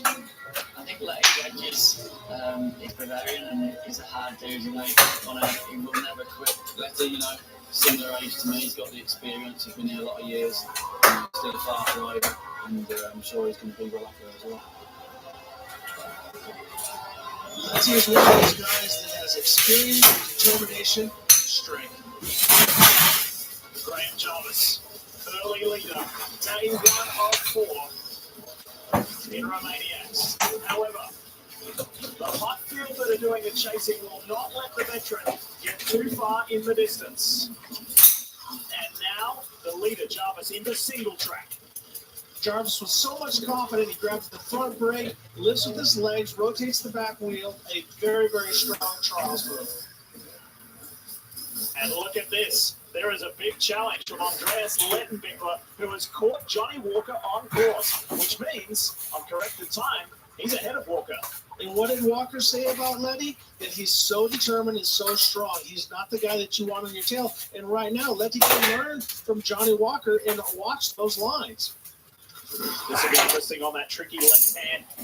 So see how Walker handles it in comparison to Jarvis. Walker comes in, trails the front brake right around the inside. Wow. Easy day. Smooth. Okay. Here's Letty. Letty about 6 inches wider and pushes the front wheel. Oh. Yeah. Think. Lettenbichler.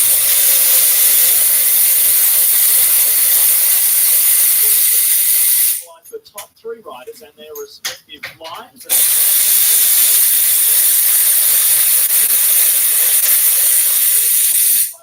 Grabs the front brake, lifts with his legs, rotates the bike to the rear, and basically pauses to make the turn very safe and sound. Next up, KTM's Johnny Walker.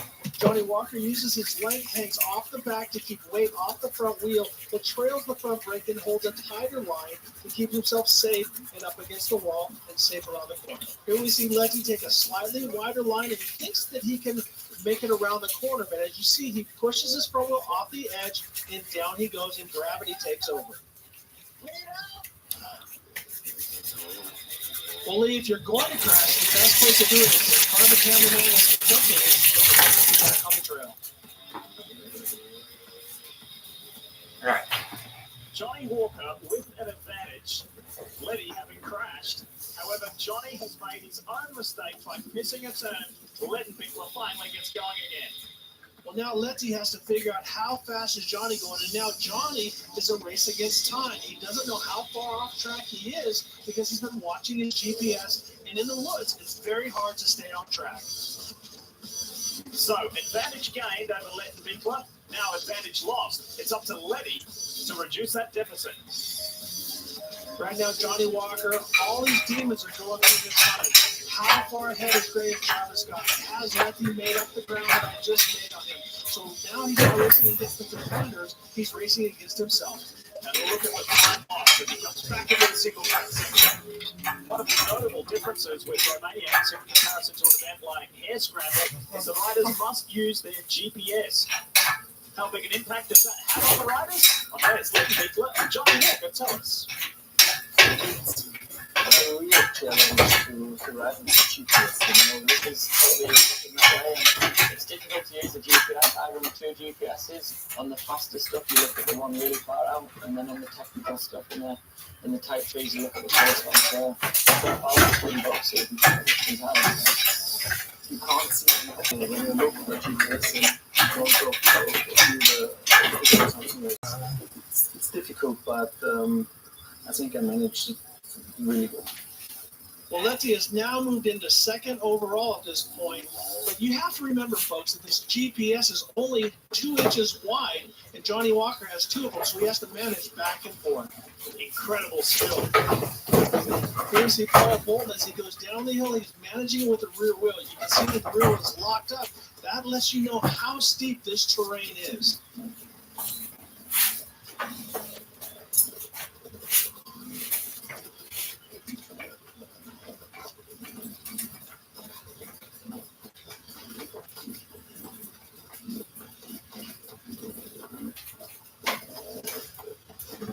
delicate as that is, and he is in pursuit of Alfredo Gomez, bolted into fifth at the moment. We saw incredible skill display by Graham Jarvis earlier. Have you seen him on YouTube? He is somewhat of a sensation and looked up to by his peers. Is the reason why.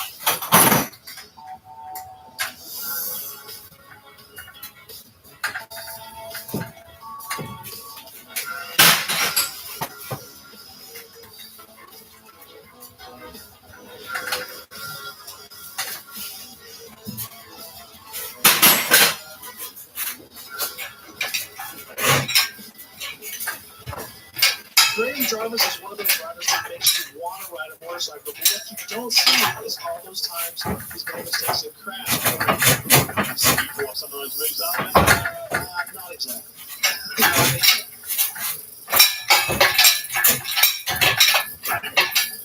For the right grip. Technology at its best. Graham Jarvis stalls the motorcycle, hits the electric start, and doesn't even miss a beat.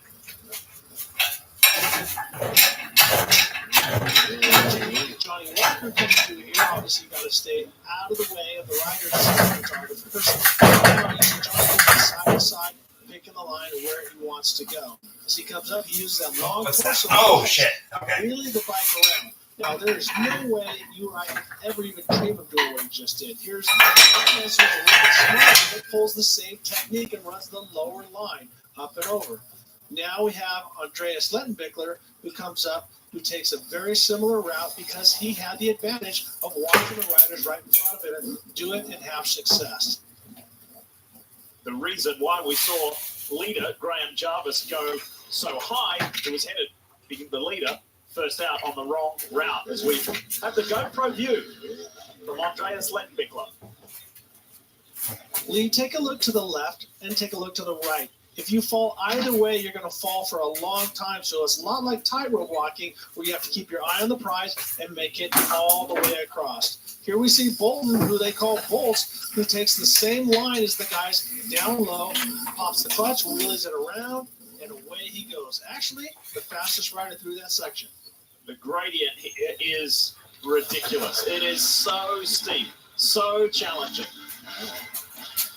And even in single track, you have to get by. That's not There's multiple techniques.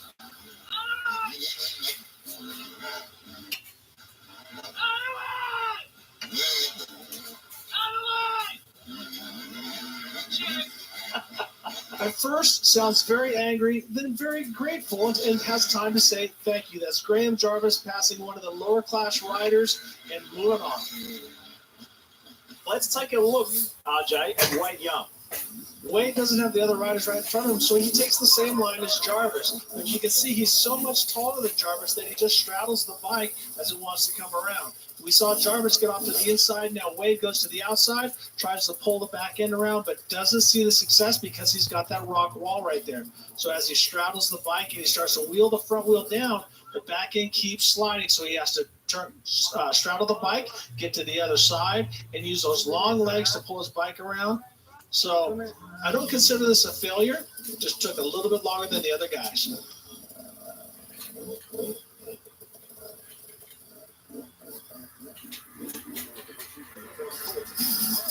So not a faultless first day, but a very productive and swift first day. Super day for Jarvis, in his mind en route to a fifth victory, as he beats home defending winner Johnny Walker and Andreas Lettenbichler, both who have stories to tell from an eventful opening day. But for Jarvis, good start. Tina? First day of racing is finished for Graham Jarvis. What were some of the unknowns that you feel that you figured out today?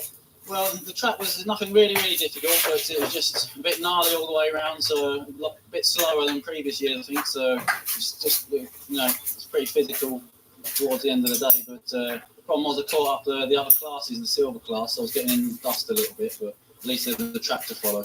And you said it was a little bit slower, but are you happy with the pace you've been able to set so far? Yeah, I'm feeling good on the bike. The pace is good. Just lost a few minutes this morning, so just wait for the other riders to see the gap is. But being out in front was a bit difficult. Some places it wasn't good track to follow. A bit hard to follow the GPS and see the flags. 3 more days of racing. Thank you. All right, guys. A few rough turns, but Graham Jarvis ahead on day one over Walker, Lettenbeekler, Bolton, and Alfredo Gomez, the top 5. Time now to go to Sal Mazzarella at the Red Bull Signature Series studio. Like so many individual sports, there's always a team behind the scenes working tirelessly to ensure an athlete's success. For an event like this, multi-stage hard enduro rally, it is the mechanic that not only preps the bike before every race and follows in the chase vehicle to every race, but often burns the midnight oil, rebuilding a competitor's entire bike each and every time to ensure they have the proper instrument for success. As the sun goes down here in Sibiu, and the racers' minds turn to recovery and renourishment, the mechanic's mind shifts towards time and pressure. 2 concepts that Graham Jarvis mechanic Damien Butler is well acquainted with. In a rally like Romania's, to finish first and finish. And a dedicated mechanic is a key quantity in that calculation. Make the switch from bad oil to good. Swap the match pipe for something new. Fresh rubber front and rear. Watch the clock while you're tending to the transmission. The hours fly by when it comes to fresh chains and gear changes. And the cleaning, the maintenance, the agonizing after every detail. All of this effort, all of this racing against the clock, just so the riders can go out and do this. And then Butler can do it all over again. A mechanic like the rider has to use all of his senses, his eyes, his ears, his smell, his feel, and his sight to make sure that that bike is in tip-top shape. Day 1 and many feel this could be a pivotal point in Romaniac's 2015 as far as What's going on? degree of difficulty. And Graham Jarvis leads the field away. And now Jarvis and the field playing strategically will be paramount. More on that is Tina Dixon. Well, that's right, guys. You know, as this race continues on, you have to keep in mind that these riders have never seen this course before. You know, they have an idea of how technical that day is going to be, but they don't really know the fine details. And they're dependent on A, the course markings, and B, technology. That is their GPS. Now, remember, Johnny Walker has already gotten lost. Alfredo Gomez told me earlier he's been having problems with the GPS. And I'm going to go out on a limb and say that all of us at some point have had problems with the GPS. Even me driving to the start every day. And you can see behind me how open it is. It's beautiful, but there's no real track. And this is to give you an idea of what these riders have to deal with every day. Now, Letty told me the key for him, be slow and steady and take it one bit at a time, guys. And Lettenbeekler is the next on course. Gina talked about how Lettenbeekler says he's going to be slow and steady, but this rider's been on the charge the whole time. He fell off the mountain and worked his way back up into the top 3. He's doing anything but slow and steady. And even though Johnny Walker, the defending winner, is next out, he is second overall of corrected time. And with Johnny, it's all about speed. Taking a look at the course for day 2, it's 89 miles, roughly 5.5 hours with 26,000 elevation change with only 3 gas stops. Jarvis, not only the pressure of leading, maintaining that lead, trying to grow that lead, but Ricky also showing the way. Well, you have to cut your way through. And in Hare Scrambles, we saw a new section called Downtown, where the top 4 riders actually all had to help each other to finish. Now you see Johnny Walker has made up the ground on Graham Jarvis, and Jarvis has to make his way up this hill. So if you listen, he never panics. But the decision-making process, looking one way, looking the other, rocking the bike, maneuvering the bike, just trying to find any point of traction, whether it be on the seat or not. Right now, Graham Jarvis, you can see, is working so hard. You can see how much angle there is on the bike and also how much angle there is on those trees. So he has to make a new trail, and this is where his physical size is served. Here we see Johnny Walker's pulled up behind him, and now the riders, because they know it's low speed, they just want to get as much air to their face and to their mouth as possible, so they'll take their goggles off and expose their eyes, but it also lets more air in. And now we see the size of Johnny Walker that helps him out so much in these hard enduros. Watch and listen to the syncopation of the elements. It's not only rider and bike, it's throttle control and clutch control. Having cleared that, Jarvis can get back to the mission at hand, and that's trying to grow his lead.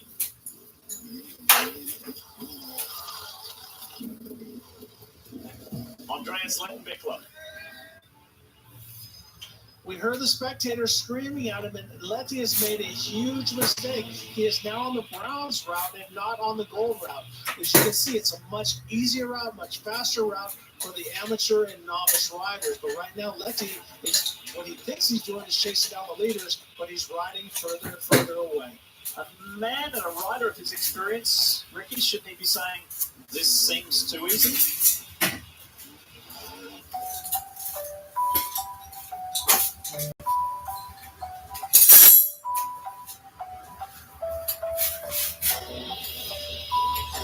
Leader, Graham Jarvis, focused on this second day to do one thing and one thing only, build more space between himself and the hard-charging Johnny Walker. Climbing the hills in the woods on day 2, however, Jarvis was unable to do that. Here we see Graham Jarvis with both feet down, and watch the front wheel, it's floating. That lets you know how steep this hill is. You can also tell by the trees. But here we see Johnny Walker, like a shark, smells blood, and he's now catching Graham Jarvis.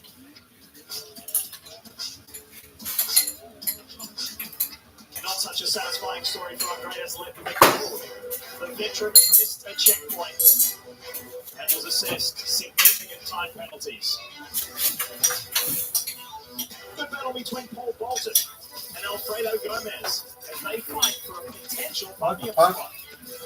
These two riders are using the momentum of each other to chase down the leaders. And Lettenbichler's woes cleared the path not only for those two, but for Wade Young. Very impressed with Wade Young, a big, strong rider that can work his way through these woods like nobody else. The GoPro onboard showed you Johnny Walker chasing Graham Jarvis. This picture tells the story. Towards the end of day 2, Walker, the front man. Completely different story when you're chasing somebody versus being chased, but Johnny Walker does both very, very well. At the halfway point, 2 days, 2 different winners. Day 1 belonged to Jarvis. Day 2, Johnny Walker. And he's winning Team Dixon. Johnny, after yesterday's race, you said it was just a bad day overall and you had some problems getting lost. What did you address today to make it better? I didn't really do much. I knew I could go faster, and yesterday I think I was lazy. So today I pushed it out. We changed the gear on the bike, and that was really good. So. How effective was that? I know you caught it in the ground course. Yeah, I would say Graham maybe made some mistakes in the navigation. All right. Yeah, we started for all the hills, and now we rode together, and just at the end, maybe 2 months towards the end, I really pushed and managed to pull it up on him. Well, it was a race at the end. Best of luck the next 2 days. All right, guys. End of day 2, position number 2, Graham Jarvis, Tina. Graham, the second day is finished for you. At what point did you start to feel like you're in the swing of things today? Well, I had a disaster to start because starting with the bronze class. Takes 3 hours to pull the motor. That's the game. Fairly early on, so then we rode together. And then you took him on that last bit, it was so fast, I don't know how he goes back. 3 hours on the dot. Technicality of today's course. Yeah, a bit harder than yesterday. As well, I think there's been a bit of rain overnight.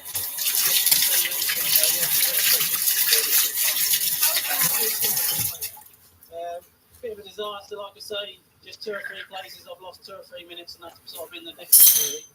I'm happy with my riding, but there's no point going fast in the wrong direction.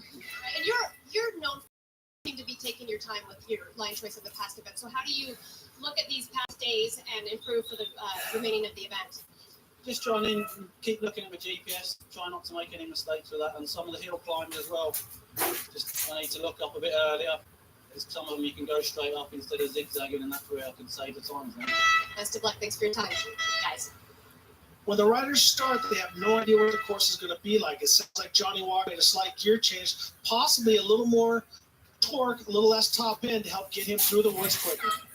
Day 3 of the 4-day Romaniacs for 2015, and Johnny Walker leads the field away for the first time. Well, this is the day for Johnny to make his mark. But as you can see, it's not just the course that he's racing. He has to deal with spectators, there's trains. This is an open track, folks, so it's not just a matter of him going in a closed circuit and running as hard as he can.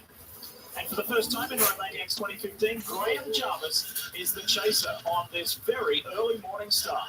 I believe these riders have to deal with a lot of different things out there. The terrain, obviously, but the temperatures throughout the day. They start very early in the morning, and it gets very warm in the afternoon. Johnny Walker is now not chasing a track, but making a track. A completely different riding style, but today is day 3, and you have to ride flawlessly, and Johnny Walker is doing just that. Yesterday, Johnny Walker was the chaser. Today, as RJ said, he sets the pace and leads the way. Let's take a closer look at what is ahead. On day 3, the riders will go 100 miles, roughly 5.5 hours with 6,000 of elevation change with 5 gas stops, Lee. And RJ, somebody who's riding with more determination than ever, Andreas Ledenbichler, who lost more than an hour and a half yesterday. Tina?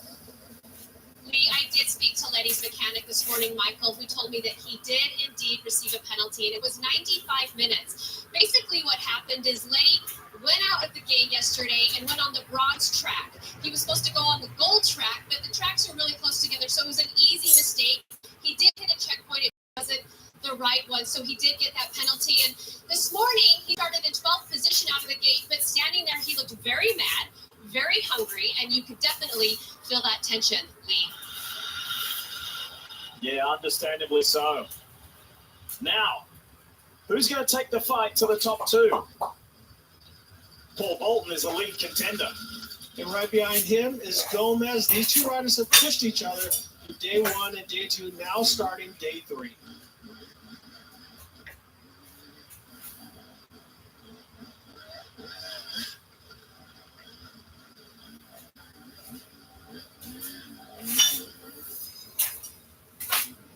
Ricky, as we see Graham Jarvis, this is an interesting situation to be in for the veteran. He is ahead on course, but behind on time, and he's trying to capitalize and get some kind of an advantage. But he knows that doing the chasing is the man who leads overall.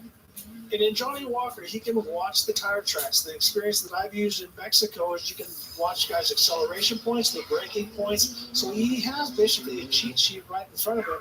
And that cheat sheet is one of the best riders in the world in Graham Jarvis. An opportunity to stretch their legs, so to speak, out of the single track and some wider spaces to open the throttle as well. The thrilling battle that's been going on for a long time for potentially the final on the podium for 3rd. And this is Alfredo Gomez, who has finally got the advantage of Paul Bolton and looks good. Gomez is one of the new breed. He pushes all the time. A lot of the veterans will take these smooth, long routes to regain their composure and rest a little bit. But Gomez is one of those guys that pushes all day long. And on screen, Paul Bolton, who is a victim of that gun pace right now. Another one to benefit from Ledenbichler's huge penalty and costly error, Wayne Young.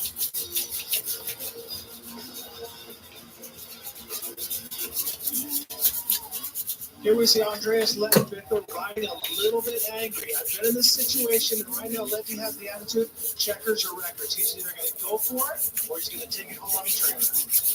Pretty obvious, Letty is not waiting for anybody. And that chasing theme is something that Graham Jarvis, the 4-time champ, has adopted. He has already clocked faster sector times than the leader of Romaniacs, Johnny Walker. The race, the chase is on. They have one more factor that's helping Grant Jarvis right now. If he can see dust, he knows that he's getting close. So it's not just the tracks that he's following, he's also watching the dust.